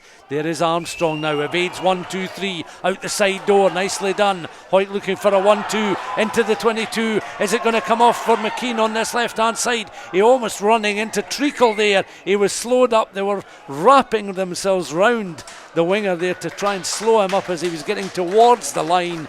And Hawick so close to another score before the interval. That coming a minute from half time, but a much better execution from a set play there from Hawick, and they've shown signs of what they can do, and that again, Bruce, is all about the pace you were talking about that they have and the understanding they have. I would love to see them get to the outside shoulder. Morgan Tate, it was there. Bailey Donaldson was on the outside, but they've just come off their outside foot and checked back in and given Hawks a chance to scramble the defence. But that was a bit of Lee Armstrong magic. Lee Armstrong with that little goose step as well, just backs away and watches the action unfold in front of him as Sean Muir just again colliding with that right shoulder, taking the ball into contact. Welsh the scrum half again, with Rennick now receiving the pass, central down towards the fringes of the 22, still is going into the 22, showing his experience both as an age grade internationalist and also with time at Super 6. As Hawick again trying to peel runners in from different angles, deeper lying positions, to try and bring a little bit more pace into the game. Can they find another score before half time? Hawks on the defensive at the moment. Hawick leading by 13 points to 0. Clock shows we've played the 40 minutes. Rennick becoming an increasingly determined figure inside this first 40, as Armstrong latches onto a loose Hawick ball there, wrapped in the tackle by his opposite number Wayne Burrows. Picked up again as Hawick, their open side flanker Callum Rennick, takes the ball into contact. And a real illustration of how strong these jumpers are, as it was almost ripped from his back there. As over the ball is Sean Muir, behind him is Welsh. Rennick again taking his eyes off the pass on this occasion, but not knocking it forward. Just went behind him, and it's taken on this time by Callum Rennick. Rennick on the angle, just finding touch though, just running out of room down this stand side. The referee has a quick glance at the watch, signals we've reached the interval. Hawick leading by 13 points to 0. A converted try coming inside the opening 5 minutes. Some secure goal kicking from Kirkford adding to that converted try. Hawick, you'd have to say, are fine value for their lead at half time, but these Glasgow Hawks players will know that little bit more about each other as they head into their away dressing room. But it's the champions and the home side who have a lead at the interval. Hawick 13, Glasgow Hawks 0. This is Rugby Radio. Rugby Radio. Borders water, Borders barley and Borders people. That's what makes the Borders Distillery. Working exclusively with local farmers, the Borders Distillery is bringing whisky making back to the region. Our award-winning distillery is open to everyone, where you can meet the people behind the scenes, explore our wash house and shop quality local products. Tour your local distillery and discover the spirit of the Borders. Full details at thebordersdistillery.com. Always enjoy our spirit responsibly. Under 18s must be accompanied by an adult when visiting the Borders Distillery. Based in Galashiels but covering the whole region and beyond, Borders Mortgage Hub is your one-stop shop for all things mortgage related in the Borders. Visit us at bordersmortgagehub.com or call us on 01896 807 008. That's 01896 807 008. Borders Mortgage Hub. Mortgages for the Borders in the Borders. When the weather's dreich and a storm's a brewing, you need a strong, windproof, quality umbrella delivered with good old-fashioned customer service and at an affordable price. Up here in Umbrella Heaven, we say you tackle the ball, we'll tackle the weather. UmbrellaHeaven.com. Brave the storm. This is Rugby Radio. Rugby Radio. Yeah, let's have a look at some of these score lines that are coming in at the moment in the Premiership. Half-time here at Mansfield Park. Hawick 13, Glasgow Hawks 0. Herits Blues 12, Mar 12. They're still playing over there at the moment at Golden Acre. Jed Forest have scored a try. They've got 5 on the board now, but Inverrackies have got 14. So a couple of tries to 1. Jed Forest 5, Inverrackies 14 in that one. Now Musselburgh were 12-0 up. It's all change at Stony Hill. 19-12 to Kelso now. 3 quick tries in retaliation. We're still waiting to hear from Selkirk Curry. Nothing from them at the moment. International 1 and Ayr getting it fairly comfortable. It's 22 points to 6 to Ayr against Glasgow Ackies. Glasgow Ackies of course newly promoted to National 1. Dundee 12, Highland 14. A good tussle there. Of course Dundee finishing 7th last season, Highland finishing 5th, so that was always going to be fairly tight, and it is at the moment. Nothing in from GHA Melrose at the moment, but GHK 15 Bigger, who many people are fancying, including myself this year. They've taken the lead. It's 15-24 to Bigger on the road at GHK. Watsonians 19, Gala 5 is a latest score from Marside. Into National 2, and it's Aberdeen Grammar 5, Stirling County 35 at the moment. Berwick 5, Stewart's Melville 12, Newton Stewart 14, Falkirk 12, Peebles 12, Gordonian 7, that's just gone half time. And in National 3, Cartha Queen's Park 5, Preston Lodge 28, Howe 5 14, Hamilton 7. That's all we have from National 3 at the moment. I can tell you in East League 1 a latest score involving Langham, Broughton 19, Langham 0, and that's in East League 1. Of course Langham newly promoted after champions of East League 2. Well, here at Mansfield Park, it's Hawick 13, Glasgow Hawks 0, the half-time score. What will be going on in the dressing rooms at the moment, Bruce, particularly for Hawick? I think if I was the Hawick coaches, I'd be a little bit disappointed it's only 13. They've had the lion's share of the possession. They've had chances to score, and maybe we put it down to first game and a little bit of getting used to things, but it's a pretty well-oiled machine. They're obviously champions from last year. They've had a lot of time together. They've had a tough pre-season, but I think they're probably another at least 7 points better for that first 40 minutes. So the Hawks boys will be thinking, hang on, we might still be in this if we can get things to click second half. So in the Hawks dressing room, Andy Hill, work cut out a little bit? Yeah, I'm not sure where you start actually. The set piece has been pretty poor, although the last couple of scrums have gone slightly better. Line out seems to be all over the shop. They went to quick throw to number 2 to try and make it a bit more simple, and that didn't come off either, so they've got a bit of work to do there, and you just wonder if that'll deter them from kicking to the line from penalties if they don't think they can get the ball back in attack. Imrie's quick to the breakdown. He looks like he's got sharp service, but they don't seem like they're organised quickly enough, so they're then short-staffed at the breakdown, which is giving players like Callum Rennick, who has been pretty much all over the pitch in the first half. He only made one mistake when he ran the ball into touch there for the end of the first half. I think they've got a lot to do there defensively. I think they've got away with things because of Hawick's mistakes, but at 13-0 they're still in with it. If they can start the second half well, all of a sudden they get a little bit of confidence, and it could be more challenging for Hawick. Very important, isn't it, getting that first try? Because, I mean, suddenly if Hawick manage it 20-0, and you could say they're pretty well out of sight. Well, they certainly should be, and I would have felt that that's where they should be at half-time. So, Lewis Bertram, I think, will be pretty chuffed. The line-out has been sharp. The scrum was certainly dominant at the beginning of the game. The forwards have staffed the breakdown well. They've created a few turnovers that break down. So I think Lewis Bertram will be reasonably chuffed, but Hoggy will probably be a little bit disappointed that they're coming back into the traffic and giving the Hawks covered defence a chance to come in and just slow things down a little bit. I'd like to challenge Gareth Welsh to get the ball away a bit sharper and see if Kurt Ford can get the ball a little bit wider and bring in those players in the back three. Very important, though, for Hawick to get a good start. They were certainly after it, talking to Graham Hogg earlier on, and they wanted a good start, and, well, it just came after 5 minutes, a try. Good one. It was almost too easy. They went from line out on the far side to touch line on the near side with Ronan McKean, and then when they went back, Hawks had... defence was in disarray, and it should have almost been a walk in and under the post, so they'll be pleased with that, and that's the kind of thing that then didn't happen again in the rest of the half. So I think Graham Hogg will be looking to establish a bit more consistency from the attack. Getting the ball over the gain line has been really important, and when you've got guys like Dalton Redpath carrying and Jay Linton carrying, I mean they're difficult men to stop, and that's why I would like to challenge Gareth Welsh a little bit to get in a bit sharper and get the ball away.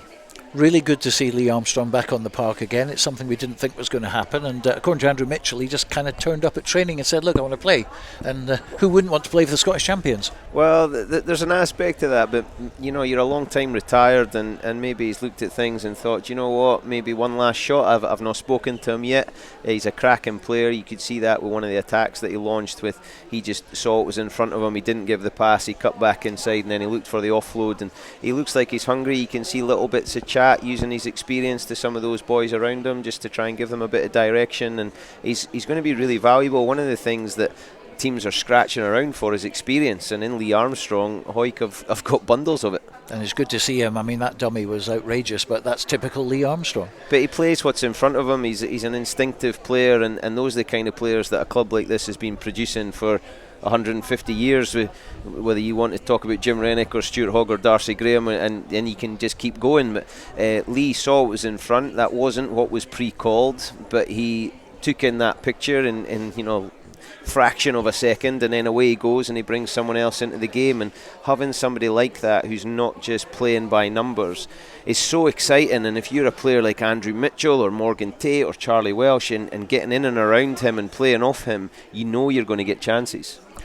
Well, just coming in now, the half-time scoreline from Philip Hawk, and it's a try for Zen Javarjak. Sure, that's how it's pronounced. I've heard him pronounced many different ways as well, but we'll go with Javarjak for today. Polish international. Selkirk getting a try, but Curry have had a couple themselves. Selkirk 7, Curry 12, a half-time scoreline at the moment. Elsewhere in the Premiership, Heriots Blues 17, Mar 12, Jed Forest 5, Edinburgh Accies 14, and Musselburgh coming back from 12-0 down to lead 19-12. Reaction to those Premiership scorelines at the moment, Bruce, particularly the one at Stony Hill? Yeah, it's interesting that these sort of first games, just clubs trying to set out their stall, trying to just get a little bit of psychology on their opponents for the week after. There's a lot of people looking at clubs to see, how are Kelso going to go, or Hawick here to dominate again. Curry are a bit sore and tender from last year. Mar, I'm sure, are ready to have another crack at things. Edinburgh Accies are always keen to try and be up there.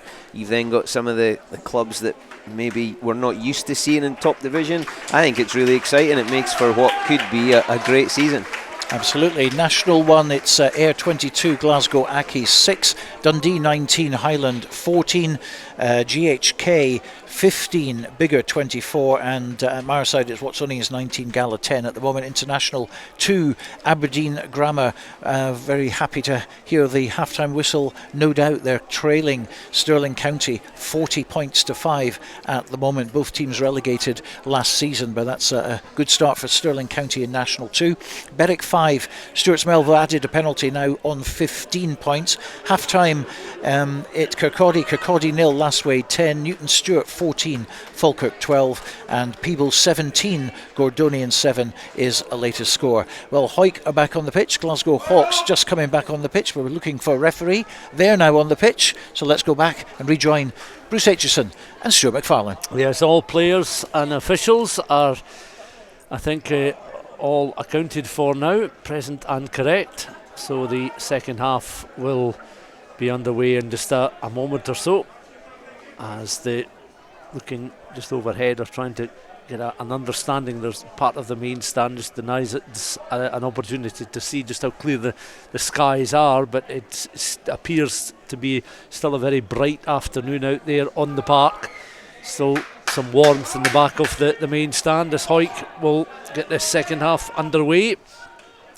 Suddenly some determination immediately shown there as Glasgow Hawks looking to carry. Andrew Sim coming on to the restart kick at a rate of knots there, but Glasgow Hawks penalised before they can get beyond their own 10 metre line, just on the fringes of the 10 there, and they'll want to be more determined, more focused and more cohesive in this second 40 minutes if they want to stay within the contest. And Hawick, well, you touched on it, Bruce, the areas that they will want to sharpen up on if they want to extend their lead. It's just such fine margins there. Great carry, numbers to the breakdown, next carry, and then gets a chance for the offload and pushes it forward. And now we'll see if I know anything about it, because I was asking for them to go a bit wider. What a great opportunity to launch here. The blind side's big enough that Hawks have to leave their winger over. Morgan Tate's gone round behind Kirkford. Lee Armstrong looks like he's ready to get his paws on the ball. I think Mitchell's going to come pretty hard and fast onto this. Ronan McKean's on the far touchline. What a great chance. Welsh then, yeah, they're about a blind side of about 17-18 metres, but Glasgow Hawks are able to steal and pick the ball up just from that Hawick put in at the scrum, so gone against the head. Brims then out towards the right hand side. Hawks then looking to work their way up and beyond halfway, taken on by the scrum half there. James Imrie cut a fine line, was a bit of an isolated figure, pinged a kick high up and under, and Hawick have been able to gather on the edge of their 22. Their attempted clearance kick has been charged down across on that far side. The ball goes into touch. That was half a chance there for Glasgow Hawks really to start asking some questions of Hawick in the opening minute of this second period. It's been an absolute shambles of 2 minutes of rugby. Hawks get the turnover at the scrum. Great bit of play from Hawks. That looked far sharper. Imrie's a great player. I've got a lot of time for the kid, although it should have probably, the kick should have been taken on the full. I don't think Hawks want this game to get scrappy, because if it does, Hawick have got some real class individuals that could open things up. Throw in then for Rennick and for Hawick. Again, it's won by Dalton Redpath, blindside flanker. Hawick just on the edge of the 22 at the moment, inside their own half of the field, playing from left to right in this second period. Ford looks to launch it long. 3 players back inside the Hawick's half of the field, taken there by James Cooper, the fullback. Still he has it up towards the halfway line. Again, approaching a wall of green jerseys and maybe a little bit uncertainty as to what he would do. Lock forwards look to take the ball on though as they carry. Hawks still have possession just in and around the halfway line, trailing by 13 points to 0. It's been stripped there as the scrum half again tries to lead the line.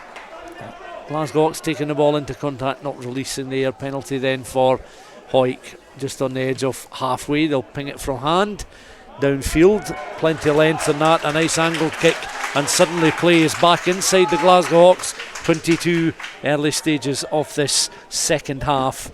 We've played best part of 3 minutes and Hawick are now down inside Glasgow Hawks 22 territory. Across comes Fraser Rennick, readies himself with a throw in.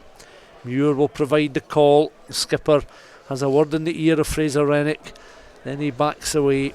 So this is an attacking platform. There's not been too many line out opportunities for either side inside the opposition 22, but here is one for Hawick now, taken towards the back of the line. A little bit uncertainty as the ball eventually found its way to Callum Rennick, who from a standing start weighed up his options, had time at least to do so. Welsh then towards Mitchell. Mitchell showing his upper body strength. Welsh in behind again. Hawick closing in on that 5 metre line. 3 out on their left hand side. One of them is the evergreen Armstrong, who tries to spin round like a spinning top away from 2 or 3 Glasgow Hawks players.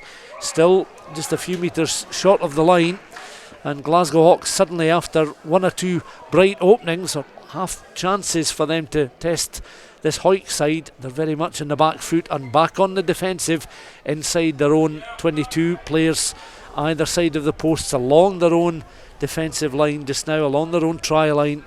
Andrew Mitchell was receiving a little bit of treatment, just a brief stoppage, Bruce, but this a real chance now for Hawick inside the Hawks 22 to add to their points tally. I think Hawks can feel pretty hard done by there. I think there was a chance for a turnover, but the ref was on the blind side of the ruck and then asked them to release and has penalised them. But here's a little bit of intent. Rather than going for the 3, very kickable for somebody like Kirkford, they've gone to the corner. This should be a catch and drive and 5 points. Great bit of play from Mitchell. That was what I was asking for. Attack that outside shoulder, and when he did that, they still had the chance to go to the touchline. I like seeing the 13 attack the outside shoulder. So Rennick again taken on by Dalton Redpath in the line. So the platform is set. Rennick has the ball tucked under that right arm, sort of forced backwards then sideways, but it's time to look up, weigh up his options. They straighten up, they go once again. Hawks looking a little bit more disjointed.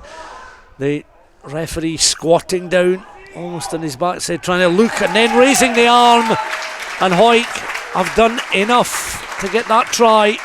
Muir congratulated by his teammates. A real forwards effort there from the Hawick pack, and that came about. That was a sharper execution from the line out across on the banking side, a little bit neater than the previous one from a similar distance to the Glasgow Hawks line, and that was very effective tactics from Hawick, and they now lead by 18 points to 0. I think Lewis Bertram would have been happier if that had gone over with Rennick at the back of the maul, just keeping them together. Hawks did a decent job of disrupting it, but stopping Sean Muir from 1 yard's not an easy task, and he seemed pretty happy with that to get a dot down in game 1. So good return then for Hawick in terms of the amount of time they've had in the opposition 22 in this second half. Glasgow Hawks players remain in a huddle underneath the posts. Now can 5 become 7? The ball on the tee, about 14 metres in from touch, just outside the 22, across on that left hand side. Ford 1 step back and then comes forward, nimble on the toes, clean strike. 2 points, a further 2 points, and Hawick now have a 20-0 lead with 7-8 minutes of this second half gone in the bright sunshine at Mansfield, and the champions off and running, the start of a new campaign. And this, as we mentioned in the first half, is a real task for a side that have had a bit of a revolving door fitted to their changing rooms and their training facility. A lot of players in, a lot of players out over the course of the last couple of months, but Glasgow Hawks will want to try and learn on the hoof, so to speak, and they're up against a well-oiled machine in Hawick, who've not been at their best, but have certainly been able to do enough to open up a 20-0 advantage in the game so far. Taken on by Jay Linton, drops his shoulder, takes the ball to ground. Welsh is able to pick up, tries to score on Muir, then carries, makes a few valuable metres. In behind is Welsh again. Hawks players along a solid line just outside that Hawick 22. Watching now as Ford pings it long, and that just ricocheting off the chest and forearm there of the Glasgow Hawks number 8, who just glances to the heavens there, Tyre Wright, and Tane Wright, I beg your pardon, and he was just unable. Whether the sun was a factor there or not, I don't know, but he'll be disappointed he couldn't take clean ball there. Just a little subtle shake of the head from the Hawks number 8. These are tough things for a coach to watch when you're that's a given. That's right in his breadbasket. There's nobody near him, a chance for him to get up ahead of steam and try and get on front foot, and Hawks are the masters of their own downfall at the moment. Hawick are not actually having to work that hard for what they're getting, But as I've said again and again, begin to sound like a broken record. What a great opportunity to launch from here. Hawks have got a flat 4 in defence, and Hawick have got a full back line to have a crack at them. Gareth Welsh unable to feed the ball in initially to the scrum as the referee just intervenes, walks in between the respective front rows. Welsh readies himself, spinning the ball in the hands.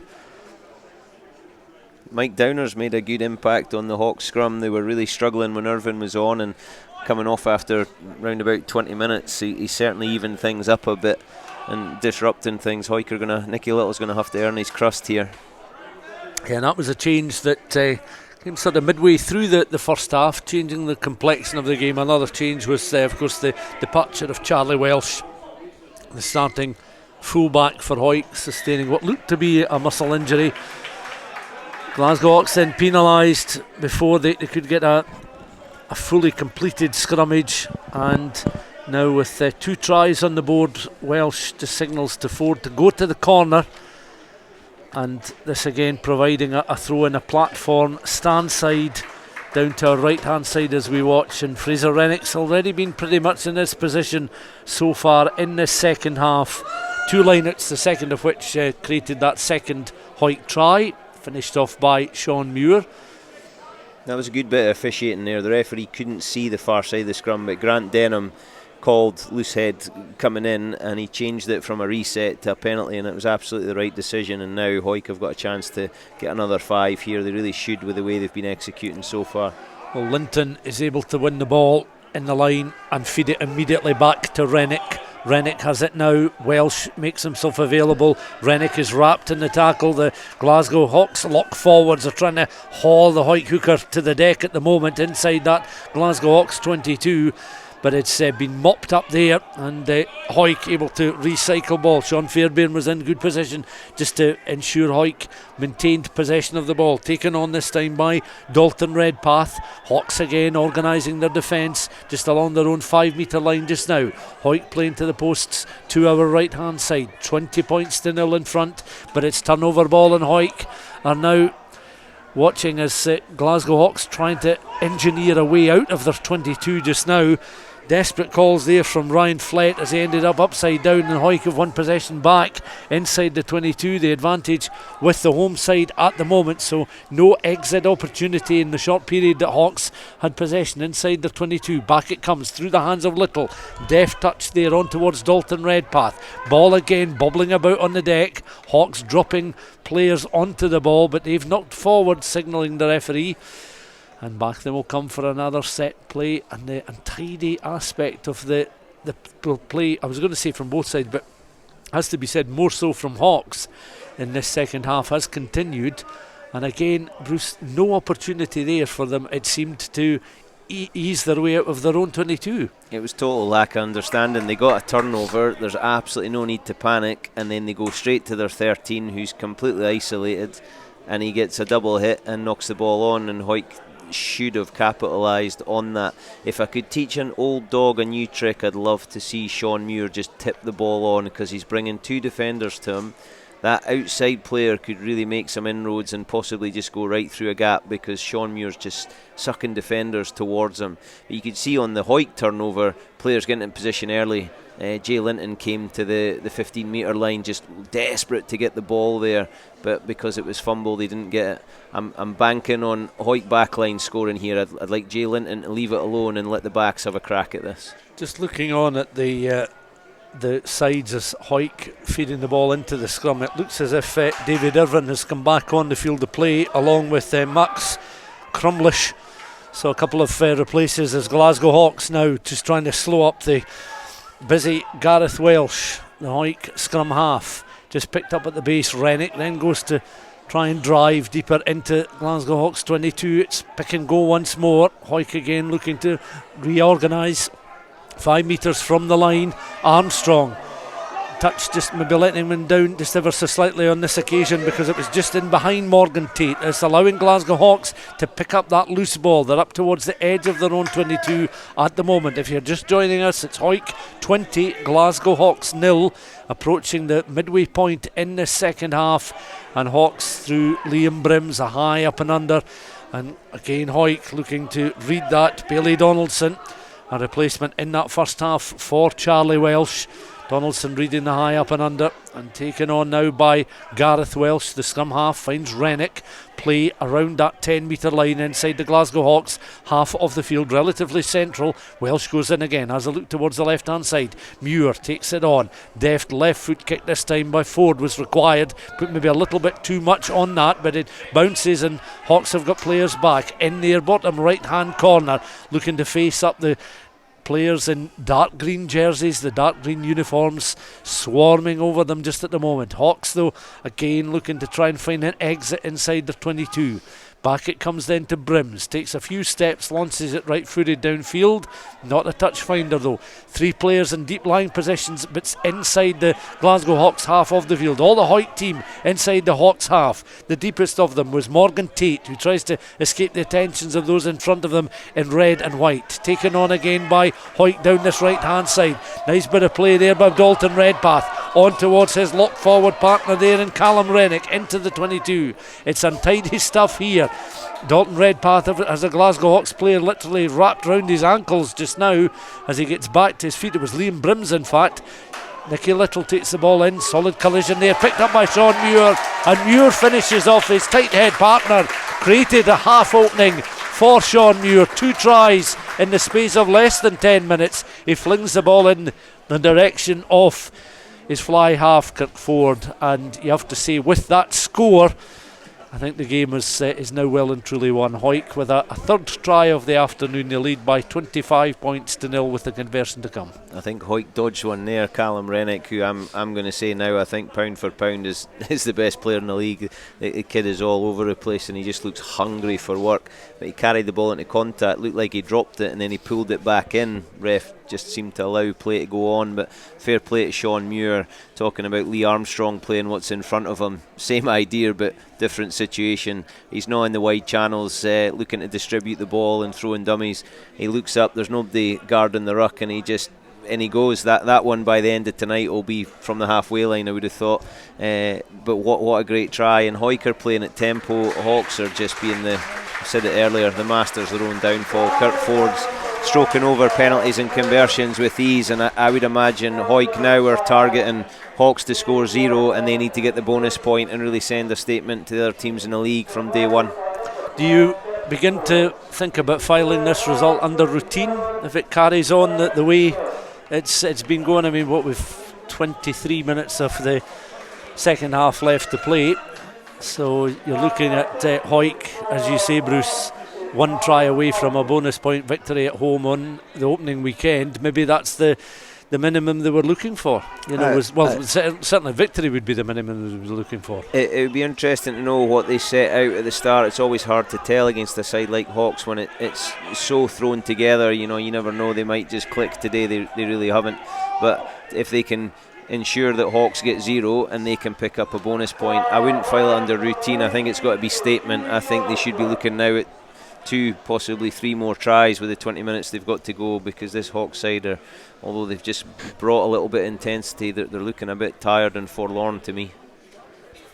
Looking down on the pitch, Sean Fairbairn has sustained an injury. With that, I think we can head back to Stuart, who will have some updates with 22 minutes to go around the country. Stuart? Yes indeed, 27-0 here of course. Mansfield Park, Hawick beating Glasgow Hawks. Herits Blues 22, Mar 12, Jed Forest 5, Embrackis 21, Musselburgh 17, Kelso with the bonus point now 26, so coming back from 12-0 down there. And the latest from Philip Hawke, Selkirk have scored another try. Scott McClymont over this time, following Zavarjak. It's now Selkirk 12, Curry 19, and that's not a bad scoreline at the moment for Selkirk, although they're just 1 try away from getting up to the Curry points total. In National 1, Ayr 29, Glasgow Accies 6, Dundee 19, Highland 26, GHK 20, Biggar 24, and Watsonians 26, Gala 17 is a later score. International 2,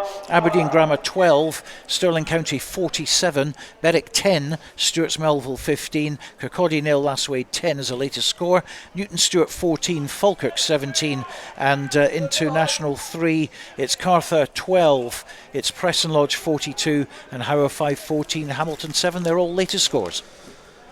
Back here at Mansfield Park, the applause you could hear in the background just as Stuart was reading through those score lines for the appreciation of the crowd shown towards Sean Fairbairn, who has been helped from the field of play, having sustained a knock to the leg, looked quite a nasty one. So he's just watching on from the touchline as we watch on here. And Kyle Shanahan has come on for Glasgow Hawks. A little kind of misunderstanding as Hawks were inside the Hawick half of the field, closing down on the fringes of that 22, then inside the 22, and then handling lets them down. It means that Hawick had the opportunity to clear, but it's a quick tap and go as Hawick have been penalised, and suddenly Liam Brims looking to try and exercise some mistakes from a little bit earlier on. The demons of the first half, mistakes that were made, and it's taken on now by James Cooper. They want to extinguish that 0 on the scoreboard at the moment. Glasgow Hawks number 8 takes the ball into contact. Tane Wright. And it's once again scrum half and fly half linking up well. Brims into contact, having received the pass there from Irvine. Back it comes once more. And Imrie working hard at 9. Irvine back on the field at loose head prop. As Glasgow Hawks again just on the angle on their right hand side. Closing down. Again a solid challenge coming in there as David Irvine takes the ball into contact. He has adjudged to have knocked the ball forward, and it means we'll have another set play into the final 20 minutes of this opening fixture for both Glasgow Hawks and of course the champions Hawick. 27 points to 0 for the home side. And Bruce Aitchison watching on. What do you expect to unfold in the final 20 minutes or so? You can see Liam Brims getting frustrated, so penalty, he quick tap and away he goes. Next time he gets the ball, he challenges the line again. I think he's trying to spark something. That's probably Hawks' best period of play in the whole game. Hawick look like they're set up to exit here. There's a big bit of me we'd love to see them go coast to coast, but I think they're going to play it safe. They should definitely be targeting the bonus point try, keeping Hawks to 0, but I think there's another couple in this at least. Well, they have the put into their own scrum, just inside their own 22, we'll put it that way, and 27 points to 0 is the scoreline with just under 19 minutes of the game left to play. I'm feeling old here, Stuart. I'm looking down at the technical area for Hawick. I taught Graham Hogg and I used to babysit for Lewis Bertram. It's beginning to make me feel a bit old up the back here, so I'm just going to focus on the pitch and not bother looking down there. I'm sure they'll appreciate all the contributions you've made, and keeping them on the straight and narrow, if nothing else. I don't think I can take any of the credit for any of that nonsense, but Lewis Bertram was a bloody nightmare. The inside track from Bruce Aitchison there as Hawick win the penalty and a chance for them to exit. But I know what you mean, because we were talking before about the cup final when these sides went to extra time 21 years ago. Even that colossal scoreline that Hawks racked up was something like 18 years ago past April. So these moments in the history of these two sides, the coming together and the more memorable matches now, when you're approaching 20 and 20 plus years, and you think about it back then, it's hard to believe. Time doesn't seem to have passed as quickly as it has, obviously, but yes, and then you see the likes of Lee Armstrong out there and you think, well, maybe it's not all so bad. Maybe we all have a chance to have a sort of Indian summer, so to speak. Yeah, I don't think I'm getting one of them on the pitch, though. No, I certainly wouldn't be anywhere near it. This is far enough away for me. As Rennick throws the ball in, Hawick with the line out. They've been able to get the ball up as far as their own 10-metre line, so they did exit the 22, secure passage out of the 22, back through the hands they go, and again they're trying to measure the ball as Mitchell with a delicate side-footed right rubber kick down. It eventually finds touch just in front of the stand. Hawick looking to make some further replacements. Tom Hope is stripped and ready to come on the field of play. White band around protecting the ears. He'll be wearing 17, and he's coming onto the park now for the closing 16 minutes. Tom Hope on, 27 points to 0, and he gets some warm applause. Hugh Donaldson listed as one of the replacements as well for White this afternoon, another player looking to come out of retirement, and I suppose that feel-good vibe as well when you're a club that's won a domestic cup double has perhaps something to do with it, as Hawick have certainly had their glorious moments and had some difficult times over the years, more recent years as well, but enjoying the status as the current champions in the top flight at this level. 150 years of stories going into these jerseys. You always wonder if they realise what's gone before them, but when you live in a place like Hawick, there's plenty of people around to remind you of what happened and how lucky they are. They're just borrowing the jerseys, but when you look at the team sheet and you see Rennick's and Welsh's, Armstrong's, Redpath, there's some cracking names in there, and I think they're just relishing the chance to play at Mansfield, and it's great to see decent crowds, and hopefully if they can keep the ball rolling, this crowd's just going to grow and grow over the course of the season. They'll be dreaming of another great day in the sunshine like they had when Ronan scored in the corner. Yeah, and that was the thing about. I know it's been talking points about how the league is structured, but that will certainly go down as one of the most memorable days here. Was that playoff final as Armstrong again looking to try and inject some pace. Morgan Tate takes the ball into contact again. It's Hawick looking to try and close the door, but Hawks have managed to snatch possession of the ball up towards the 10 metre line. They go again. The halfbacks trying to link up well as Brims with a measured pass. They've got 3 out towards this left hand side, but again a misunderstanding involving the onrushing fullback James Cooper, so nothing on there for Glasgow Hawks. They try and steal again just between their 22 and 10 metre line on that left hand side, 15 or so metres in from touch. No change for Glasgow Hawks, nothing doing for them at the moment. So with 14 and a half minutes of the game left to play, let's head back to Stuart for further updates. Yes, Hawick 27-0 here. Heriots Blues 22, Mar 19. A close game at Golden Acre. Jed Forest 5, Edinburgh Accies 21. Accies looking for that bonus point. Musselburgh 17, Kelso 26, and Selkirk 12, Curry 19. These are latest scores. In National 1, it's Ayr 34 now. Glasgow Accies newly promoted 6. Dundee 19, Highland 33, GHK 20, Bigger 31, and Watsonians 33, Gala 17. Still nothing from GHA Melrose. As Welsh just at the back of the scrum finds Ford. Again it's Armstrong. Mazy run from Andrew Mitchell, I should say, not Armstrong. It was the outside centre, Mitchell, that was carrying it on. It was Armstrong's in behind now, looking to secure possession, but fine footwork there from Andrew Mitchell, the outside centre. He's now watching on as Hawick remain just on the fringes of that 22. Jay Linton just goes sideways and straightens up and takes the ball again into contact with Welsh scurrying across the scrum half, having a look at the options taken on this time by Fraser Wilson.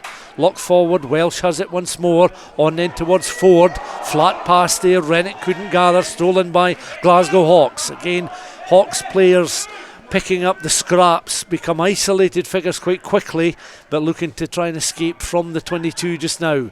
Spun backwards there, and that was a sharp piece of play by Aaron Burgess, as he was certainly expecting players behind him, and Hawks now have managed to work it outside of their 22, up towards their own 10 metre line, across on that far side, little grubber kick and chases on here. Hoyt now looking to inject some pace just on the defensive to close the door. That was fine running from Bailey Donaldson across on that right hand side, just covering ground quickly to try and secure possession of the ball inside their own 22. Hoyt 27, Glasgow Hawks 0. 12 and a half minutes of the game left to play. Hawick still looking for that 4-try bonus point. Glasgow Hawks still looking to extinguish the knot from the scoreboard and try and get some points before the end of the contest. Ford has it, the pass from Welsh, and that's pinged down towards the edge of that 10 metre line. And again, opportunities but no end product. Yeah, just a lack of confidence. I think it would have been great just to see Sean Graham have a crack on the outside there and keep hold of the ball. He put foot to it and tried to win the foot race with Bailey Donaldson, but he had a bit of a jump on him, and then good exit from Hawick. This is an interesting one with Declan Lightfoot coming on and Gareth Welsh coming off. He'll be disappointed. He doesn't like giving it up. He would have wanted to see out the game, but nice to give Lightfoot a little bit of experience at this level. I think Hawks have shown more intensity in the last 15 or so minutes than they've shown in the whole game. I don't know what's happened, but it's kind of rattled them a little bit, but it's got them going, and they'll be keen to get a score. Hawks perhaps benefiting from some fresh minds and legs coming from the bench as it's taken on by James Cooper. Cooper out on that right hand side, needs to find an important pass there out on that right hand channel just to keep the play going and keep Glasgow Hawks on the front foot. As inside the 22 they go. Now the momentum of the attack has dropped just ever so slightly, but back it comes again to Cooper, who's sitting in a deeper line position just now. Alongside him was Ryan Flett outside centre. It's a recycle ball taken on again by Emery, and Hawick just looking to try and disrupt the flow of this Glasgow Hawks attack. Hawks again still on the edge of that 22, fairly central, working out towards their right hand side. Ball under the legs, picked up again. Determination. Rennick just trying to barge back the Hawks players. They take it in turns to carry, then they spread it. Brims again, left footed over a couple of players in behind, and they've managed to get a try with 10.5 minutes of the game left to play. They had two options there. It was all about the delicate grubber kick in behind the Hawick defence that had no means of closing the door, and Glasgow Hawks are in for their opening points of the season, 27 points to 5 with 10 minutes left to play. It's a bit of class for Brims, absolute class. He sees what's in front, there's nobody in behind sweeping. I think he must have got a call from the outside because there was two players that could have picked that one up, and just little side foot off the left, and I think they've deserved that in the last few minutes. They've really lifted their intensity, and that's a good score. I'm not sure it's enough, but Hawick will be disappointed to concede. I had a little look down, and Graham Hogg was not impressed with that at all. James Pinkerton was very sharp and alert to the opportunity there, and he was off like a flash. The grubber kick was perfectly weighted, and Pinkerton's in for his opening points of the season and the first try for Glasgow Hawks. Glasgow Hawks then points on the board, 27 points to 5.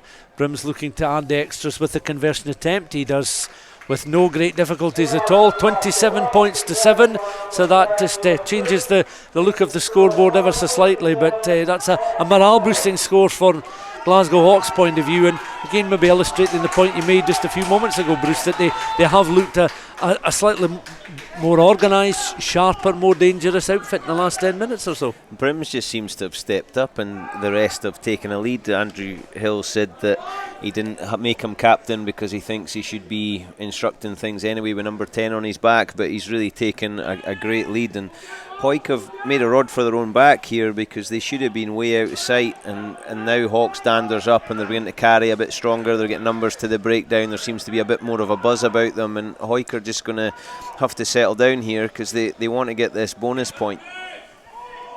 Hawks carrying just outside of the 22. Again Emery, and Hawks beginning to break through the initial line of the Hawick defence now, which is significant, and it's that really the first time last 10 minutes or so it's been happening during the course of the game. It comes back there to Marcus Godwin trying to take the ball in. Glasgow Hawks winning the penalty just outside their 22, so with a little bit more invention and maybe a little bit more confidence, beginning just to ask a few more questions of Hawick defensively. Into the final 8 minutes, Hawick 27, Glasgow Hawks 7, so Hawick heading for an opening day victory. As you think back and you're talking about the 150 years and that dominance that Hawick had when the mid-1970s saw league reconstruction and a recognised championship, and those consecutive wins before Heriots were crowned champions in 79, and even much more recently that playoff final victory, that dramatic 66 phases and the denying of a Heriots try in a 2015 Cup semi-final victory in the inaugural Cup final at Murrayfield in 1996.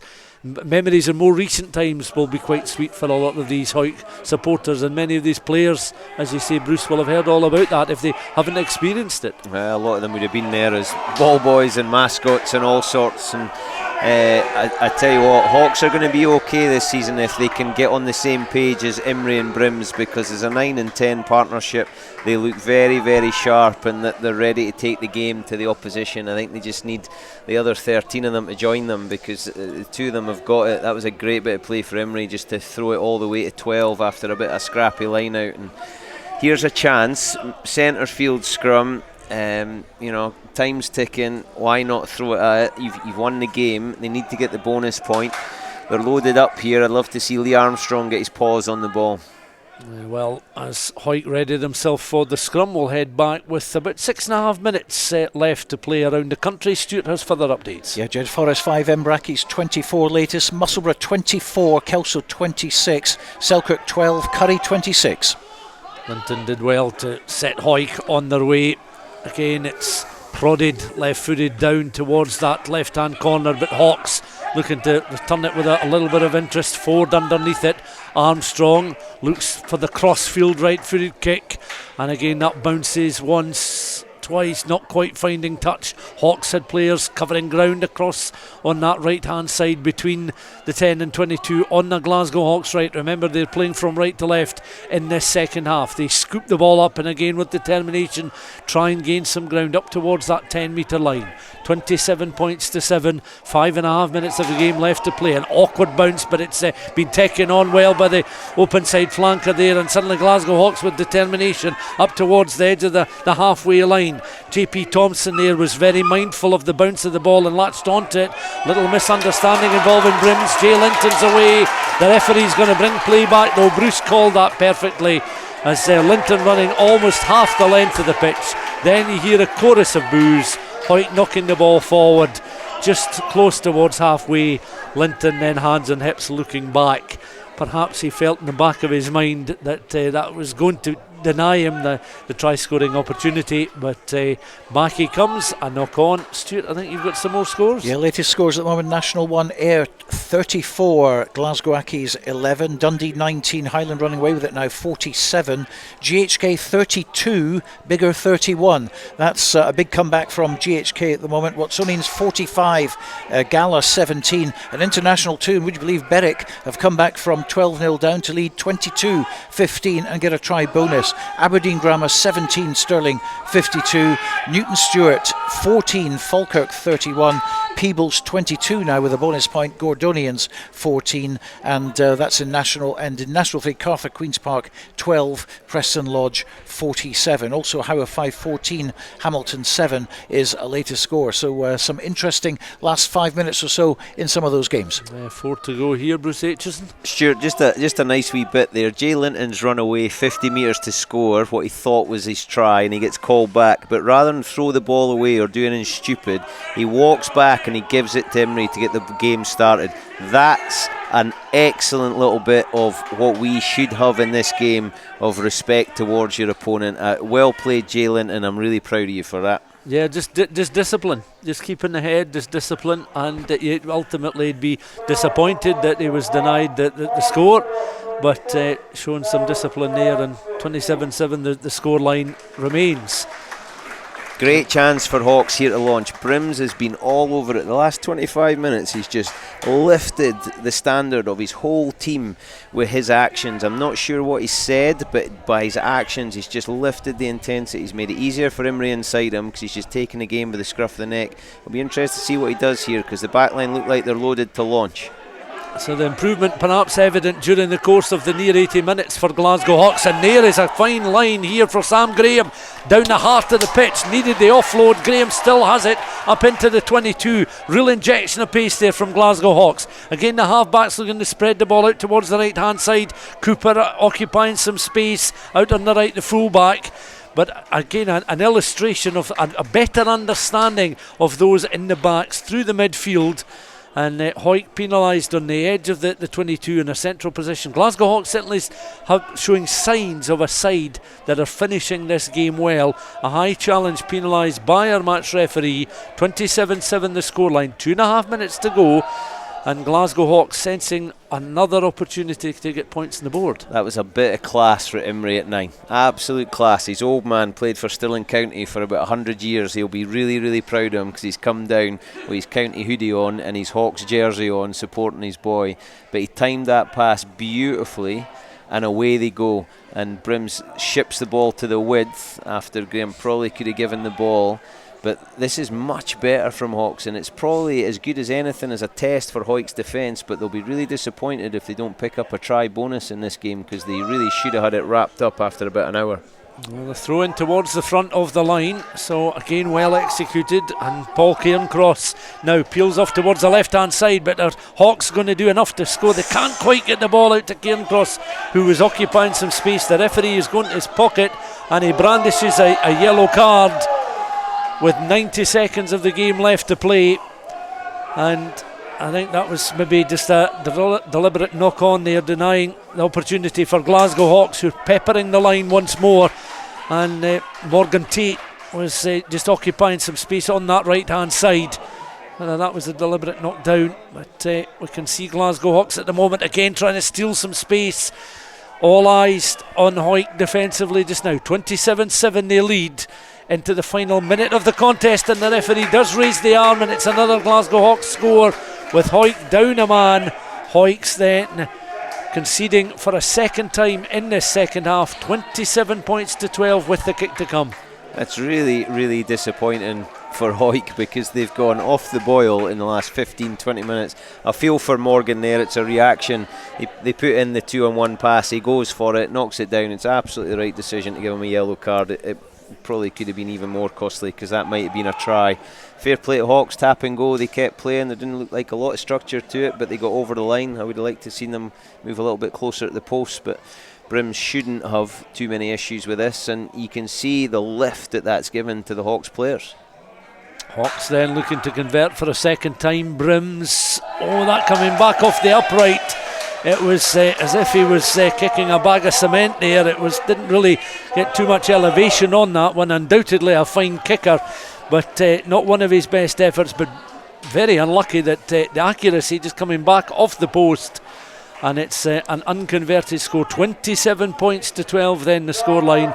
Referee signalling that we have time for the restart, and Hawick one final charge into Glasgow Hawks territory.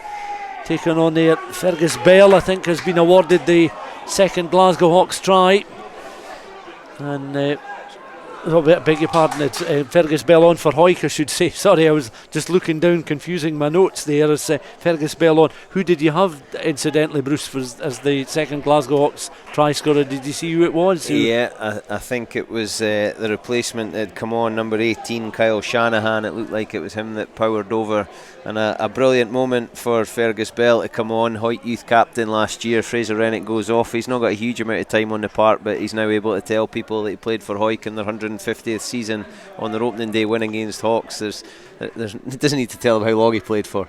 No, absolutely. And watching on now as there's a scrum just on halfway they put in for Glasgow Hawks. The time ticking down, a chance for James Emery to feed the ball in just across on that right hand side. Sam Graham up towards the 10 metre line, takes the ball into contact, and it's recycled, and suddenly Halafini and co just organising themselves again as Glasgow Hawks measured flatter pass there to bring Andrew Sim into play. He's knocked the ball on. The referee will put whistle to mouth, will blow for full time, and that will conclude the opening weekend for Hawick. 27 points to 12 the final score, and for the best part of an hour the champions looked as if they were going to come through this contest relatively unscathed.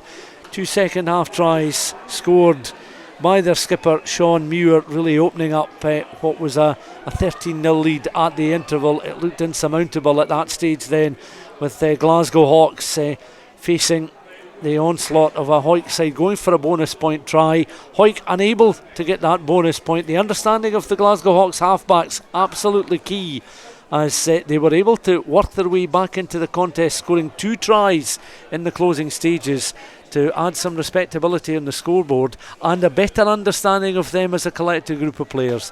Hawick 27, Glasgow Hawks 12 then the final score, but the champions are off and running with 4 points on the board. This is Rugby Radio. Rugby Radio. Borders water, Borders barley and Borders people. That's what makes the Borders Distillery. Working exclusively with local farmers, the Borders Distillery is bringing whiskey making back to the region. Our award-winning distillery is open to everyone, where you can meet the people behind the scenes, explore our wash house and shop quality local products. Tour your local distillery and discover the spirit of the Borders. Full details at thebordersdistillery.com. Always enjoy our spirit responsibly. Under 18s must be accompanied by an adult when visiting the Borders Distillery. Based in Galashiels but covering the whole region and beyond, Borders Mortgage Hub is your one-stop shop for all things mortgage related in the Borders. Visit us at bordersmortgagehub.com or call us on 01896 807 008. That's 01896 807 008. Borders Mortgage Hub. Mortgages for the Borders in the Borders. When the weather's dreich and a storm's a brewing, you need a strong, windproof, quality umbrella delivered with good old-fashioned customer service and at an affordable price. Up here in Umbrella Heaven, we say you tackle the ball, we'll tackle the weather. UmbrellaHeaven.com. Brave the storm. This is Rugby Radio. Rugby Radio. Yes, welcome back to Rugby Radio here at Mansfield Park, where it's ended Hawick 27, Glasgow Hawks 12, so 4 points for the Scottish champions. They're going to be a little bit disappointed, I think, with the fact that they didn't get a losing bonus point. And Glasgow Hawks will certainly be delighted with 2 last tries at the end to make the score instead of 27-0, 27-12. Let's quickly have a look at what we have as far as latest scores and full-time scores at the moment. It's Herits 22, Mar 26. That is a latest score at the moment. Jed Forest 5, Edinburgh is 29, a try bonus for them. Again, that's a latest score. Musselburgh 24, Kelso 31 is a latest score, and Selkirk 17, Curry 40. Just coming in as a full-time result in East League 1 for the fans in the Langham area. Broughton 43, Langham 33, so a big 76 points scored in that one. Langham, of course, newly promoted to East League 1. Into National 1, latest scores we have is Ayr 41, Glasgow Accies 11, Dundee 19, Highland 47 is a final score.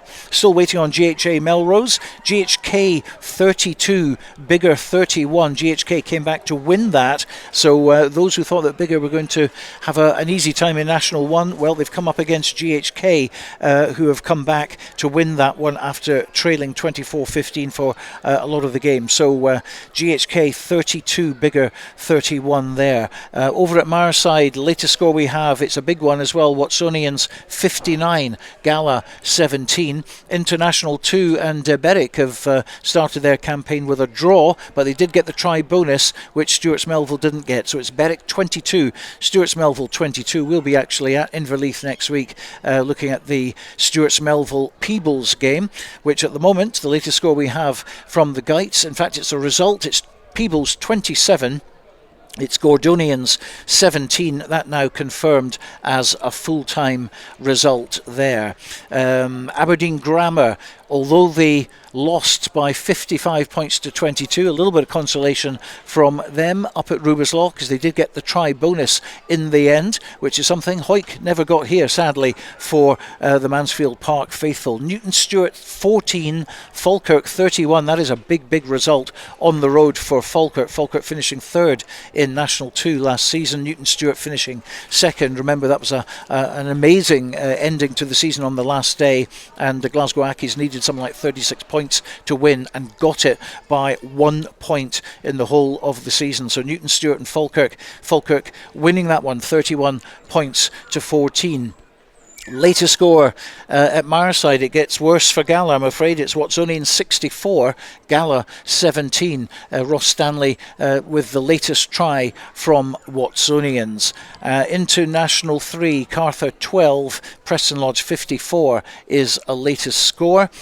Jed Forest, I'm hearing, have just scored a try. It's Jed Forest 10, Edinburgh Accies 29. About a minute to go in that game. Lewis Young back on the pitch this season. And how about this for a latest score? Musselburgh 31, Kelso 31. That is not over yet. They're still playing at Stony Hill. Cartha Queen's Park 12, Preston Lodge 54 is a latest score there. There's a further try for Ayr that's just come in. It's now Ayr 46, and they're playing Glasgow Accies. They're on 11 at the moment. Hawick 27, Hawks 12. That's coming in as an official scoreline, which we, of course, know about. Well, Stuart McFarlane, you called that one with Bruce Aitchison today. Looking at the scoreboard, 27 points to 12 at 27-0 with 20 minutes to play. You would have fancied a bonus try for Hawick. You would have, and I think it's going to be one of those conversations in the dressing room where they'll look at that and say the game was there for the taking. There was an opportunity to get maximum points on day one, and that's always important when you're looking at a division with, Aki's going well, Mar going well, Curry going well on day one.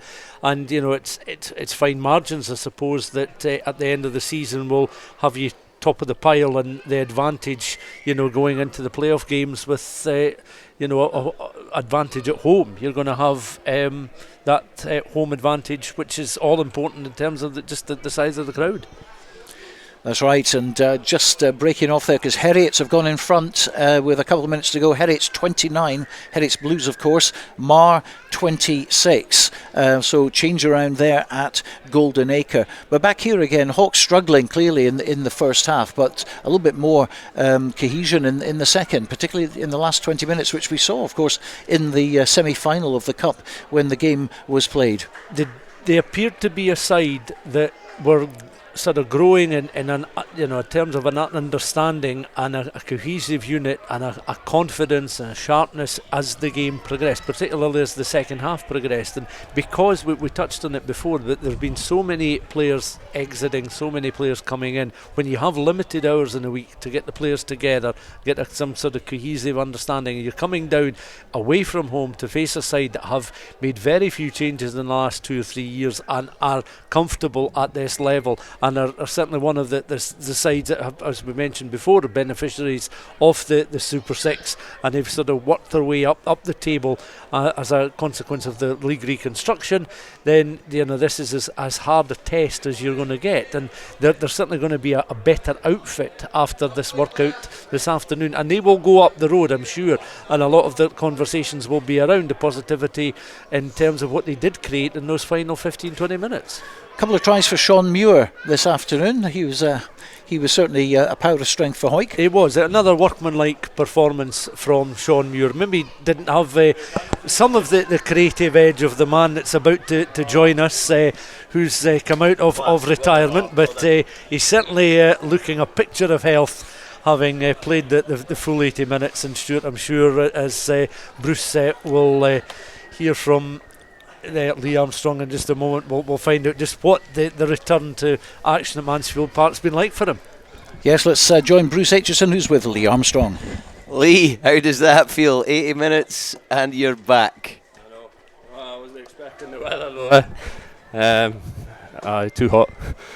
But good start. Win. That's all I can really ask for. Push on from here, and yeah, that's really it. Set our stall and kind of got you. Never came away with a bonus point, but there was good stuff there, and yeah, we can push on for next week now. First try was straight off the training field, line out on the far touchline, come to the near touchline, score on the other side. It looked like it was going to be a stroll for there on in. What happened the last 20 minutes? Just seemed to be a bit of foot off the gas. I think missed opportunities, and then we kind of, credit to Hawks, they kind of threw the ball a wee bit, and we kind of weren't expecting that, and kind of caught us off guard, and we kind of let our guard down a wee bit. And rugby, You enjoyed it, and you had a couple of moments of magic, putting people through spaces, and there's some young boys in that back line. They're benefiting from your experience. Aye, the boys are too fast for me. That's why I like to put them away. But great day for playing rugby and running rugby. So turning back the years, I suppose. But enthusiasm back for it. You've enjoyed pre-season. That's what I was saying to the boys and folk I've spoke to. It's been 4 years since I last played in the league, so got a wee bit of buzz back, and really enjoying it. Great group of boys, so aye. And how does it feel having the family there to watch? The wee, and she's running a bit daft somewhere down there, but it's good to have them back doing watching and cheering us on, I suppose. And you're looking forward to the season? Have you got targets set as a squad? I think boys done unbelievable last season, so I'll be trying to replicate that again this season. But we'll take each game as it comes, and there's just a big buzz about Ken's 150th year today, so a big buzz about the place, so we'll just keep carrying on. It's going to be a memorable year. Some of the attack you must have been really pleased with, a few defensive lapses there to shore up. What were the takeaways from the coaches at the end there? Just like what you've just said, some of the attack was really good, but some of inaccuracies in some of the play, so sharpen them up come Tuesday and Thursday next week. And defence, just shoring up, getting comms right and connecting with other boys inside and outside, and just take that on board next week and crack on. How's the body feel? I'll tell you in the morning. About to dive into an ice bath, or are you just going to have a couple of cold ones in the blue sky and sunshine? Probably, that'll be it. I'm not really a fan of the ice baths, so a couple of beers will sort is it. It's been brilliant to see you back. I thought you had a tremendous game, and it's going to be a big season for you. All the best. Well cheers for that. Thanks. They were Lee Armstrong talking to Bruce Aitchison there, and of course we'll try and hear from the Glasgow Hawks camp very, very shortly, who apparently someone's on the way shortly, so that's most probably the captain. But just looking at some of these late scores that are coming in here: Cartha Queen's Park 12, Preston Lodge 54. That is now a full-time result. And Heriots Blues have started their campaign at Golden Acre with a win. They've come back to win that by 29 points to 26, so big win for Heriots at Golden Acre. Probably getting the losing bonus point, I would think, there. And it's been crazy at Millbrae today, because Ayr have now hit the 60s, and that's now a full-time result. It's Ayr 62, it's Glasgow Accies 11. Glasgow Accies, who of course up from National 2 last year on the last day of the season. Converted try from Edinburgh Accies has just come in. It's Jed Forrest 17, and it's Edinburgh Accies 36, so that is not a full-time result as yet. Musselburgh 31, Kelso 31, that is confirmed as a full-time result if you've just joined us. And once again we can say Heriots Blues 29, Mar 26 is a full-time result. So it's pretty crazy getting all these results in. We can now join the Glasgow Hawks camp. Bruce Aitchison is with the captain, Stephen Leckie. Stephen, how does that feel? Disappointed, to be honest. We didn't really fire a shot in the first half, and I think we're just a bit shell-shocked. Came here, and to win here you've got to come out of the box hard, and just didn't do that. So 13-0 deficit or whatever it was at half-time. Didn't start the second half like we wanted to, and then I guess it's been a bit historical for us, but then we can just take the shackles off and play a bit of rugby, and it actually turns out okay. So but unfortunately we can't wait 60 minutes to play a bit of rugby. What were the messages at half-time? Just that, like we talked it up about being physical. We didn't do that, didn't win the race to the breakdown, and you probably saw at times our attack was just quite unstructured. So just I don't know the fix at the minute, but we tried to come out, play a bit of rugby, take the shackles off, and I guess we did that in parts in the second half. So look, just bitterly disappointed, and some guys, certainly their first game in the Premiership, they now know what to expect. 20 minutes to go, it looked like Hawick going to keep the zero and go for a bonus point, and Liam Brims seemed to take the game by the scruff of the neck, and away he went and everybody followed. Do you need a bit more of that from some of your senior players? Yeah, I thought he had a good game today. I thought James Imrie as well, and Tion at number 8 play well, but we need more guys to step up, like not just Liam trying to carry us forward. Need outside backs and other forwards to carry hard. I thought we did it in points. We carried hard, got over the gain line, got an offload in, but just never enough in terms of our consistency with that. So many new players coming into the club, it obviously takes time to gel. I'm imagining the language will be, let's take the positives from today. Yeah, absolutely. I mean, unfortunately there's still probably too many errors for us in terms of knowing our systems and missed line out calls, and the set piece actually in the first half really let us down. So look, we can put that down to new guys coming in, but we've had 6 weeks of pre-season and we've had plenty of opportunities to practice this stuff, so we need to get it right for next week, what will be a really tough game against Selkirk. So we've heard about the half-time messages. How did it go in the huddle at the end there? A couple of home truths I think were kind of shared, and unfortunately first half was a bit of work rate issue as well. So look, guys know what to expect now. Like you say, it's their first Premiership game. They know fine well what it takes to beat a good Premiership side like Hawick. We didn't deliver today, and the challenge for us is do more than we did last week in training, get ourselves down to the gym and do a little bit extra, and then take it into Selkirk. Hilly's spoken about your culture and the environment he's trying to create. Have you set a target for the season? Top 4, yeah, absolutely, and I'm well confident this group's got the ability to do that. We just got to deliver. We've talked about it for years, top four, and that's something we said in the huddle. But talk's cheap, to be honest. We've got to action it. We've got to go out there week in, week out, perform, have desire to defend, have desire to play rugby, and that's how that's going to go about. It's not going to come about just through words. Well, I hope they follow you. You had a cracking game today. Thank you for coming to speak to us. Appreciate it. Thank you. Cheers, guys.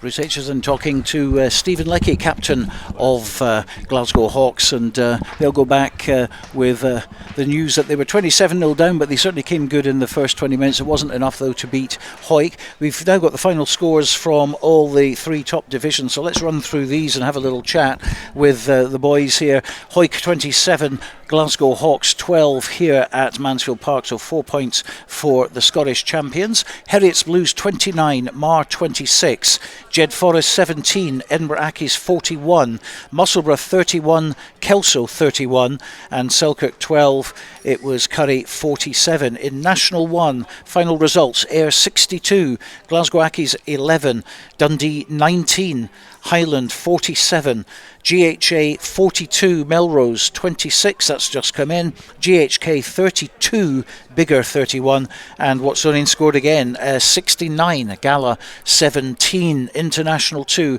Aberdeen 22, they get a losing bonus point though, 4 tries for them at Rubislaw. Stirling County though 55, Berwick 22, Stewart's Melville 22, Berwick the only ones with a bonus point there. Kirkcaldy 12, Lasswade 43, good start for Peter Wright's men, and Newton Stewart 14, Falkirk 31, a big result for Falkirk there. Peebles 27, Gordonians 17. And one full-time from National 3 that's just come in at the moment, Alan Glenn's 12, Preston Lodge 54. So boys, some big results there today, Bruce. Delighted to see Kelso get off to a half decent start. They don't want to draw, they want to win, but a big step up for them, and it's a tough place to go, and they went behind early, so they've shown a lot of character there, so I'm absolutely delighted for the Kelso men. Jed Forest, they scored 3 tries, wasn't enough though. A 41-17, big win for Emiraki's there. Yeah, Accies are a strong side, and they'll be pretty ambitious, I think. And Jed, it's good to hear that Youngie's back in play, and he'll bring a lot of confidence to the team, and hopefully they're going to be able to bounce back. Accies will be one of those teams at the top. And Paulo Ferreira also making an appearance after his 5 retirements. He's back in again, Stuart. He is, and the thing is, when we've watched him in the past for an impact player for 25, 30, 35, even 40 minutes, he's hugely effective because of his sheer build and power, and I'm sure that's just as evident now as it was a few years ago when he was putting in some inspired performances. It's how long he can keep him on the park, but as an impact player, he's certainly a ferocious character, and larger than life as well, and very much part of the Jed Forest story of recent times, and another example of somebody that has been called upon to come back and fill a void. Selkirk 17, Curry 47. Selkirk holding them for a wee while, and then Curry cutting loose at the end. Yeah, again, it's shown maybe the experience at this level. Curry will feel aggrieved that on 2 occasions they've had opportunities to win the overall championship with 2 playoff finals. Disappointment down here, disappointment on their own ground about 18 months or so ago. So they want to be there or thereabouts, and they'll know that going away to a border side like Selkirk, if they can get maximum points, it stand them in good stead, not just in the short term but the long term as well. And a very competitive match at Golden Acre as well. Heriot's coming back to win that, 29 points to 26. They'll be absolutely delighted with that one. They will be, and you wonder, is this the start of the story of those clubs that have Super 6 representation, but the clubs that existed after Super 6, seeing these groups of players that are now representing Heriots at this level coming through and really staking a claim at the top level of the amateur game, and going toe to toe with the likes of Mar, who of course enjoyed championship success year before last. So that's a great start for them. We listen to Rugby Radio for their first venture into the league today. It's been an interesting one. Curry Chieftains go top of the table on the points difference with that win. 30 points difference for them. In second at the moment, it's all academic if you like, but it is Edinburgh Academicals in second place. Third, Heriot's Blues over there. So Edinburgh dominating at the moment at the top of the table. Hawick get fourth place because no bonus for them. Joint fifth is Kelso and and Musselburgh, and then it's Glasgow Hawks in 7th. In 8th it's Mar, and 9th we have Jed Forest, and Selkirk at the bottom with that minus 30 points difference. So doesn't really mean a great deal, but it's always nice to be at the top of the table if you're Curry Chieftains. Yeah, absolutely, and the opening weekend sometimes does throw up one or two surprise results. It doesn't matter what sport you play in, especially if you've got some new faces in, you've got added determination to do well, and you know they'll be pleased that they'll be off and running. But I mean, they've been bitten twice in the latter stages of a playoff final, and you know, can they go again, or will they be bridesmaids again? You know, you wonder how much that impacts on them season after season, being there or thereabouts. And they know that challenges will come from other parts of Edinburgh as well as down here in the Borders. And over in Troon as well. Absolutely. Well, next week, by the way, in the Premiership is Curry against Jed Forest. Edinburgh Accies will play Musselburgh. Glasgow Hawks at home to Selkirk. Kelso host Heriot's Blues. That's going to be a cracker. And Mar are playing Hawick. National 1 next week. Biggar against Ayr. Gala v GHA. Glasgow Accies against Dundee. Highland against Watsonians. And Melrose against GHK. And going down to National 2, Falkirk versus Aberdeen. Gordonians against Kirkcaldy. Lass Wade host Newton Stewart, Stewart's Melville against Peebles, and Stirling County against Berwick. And of course we're going to be visiting the former Scotland International ground at Inverleith next week as we cover Stewart's Melville against Peebles in National 2. It's an intriguing contest as Stew Mel were relegated last season. They got a draw today. Peebles got a win. Peebles finishing 4th in Division 2 last season. We're expecting a tight game in Edinburgh between two great clubs. But the closing headlines tonight in the Premiership: wins for Hawick, Heriots, Edinburgh Accies, Musselburgh and Kelso shared a draw of 31 points apiece, and a win for Curry, who are top of the table on points difference. In National 1, victories went to Ayr, Highland, GHA, GHK and Watsonians. National 2 saw wins for Stirling, for Lass Wade, Falkirk and Peebles, and there was a draw between Berwick and Stew Mel. Well, I hope you've enjoyed today's coverage. Tomorrow on Borders Rugby TV at bordersrugby.net you can see highlights of today's match between Hawick and Hawks, and also Jed Forest against Edinburgh Accies. And don't forget our Scottish Club Rugby podcast, which drops every Thursday with an in-depth look at today's matches and a preview of next week's games. That's with me and Dale Clancy. But we'll be back next week at 2:30 live from Inverleith. But from me, Stuart Cameron, and the Rugby Radio team here in Hawick, a very good night.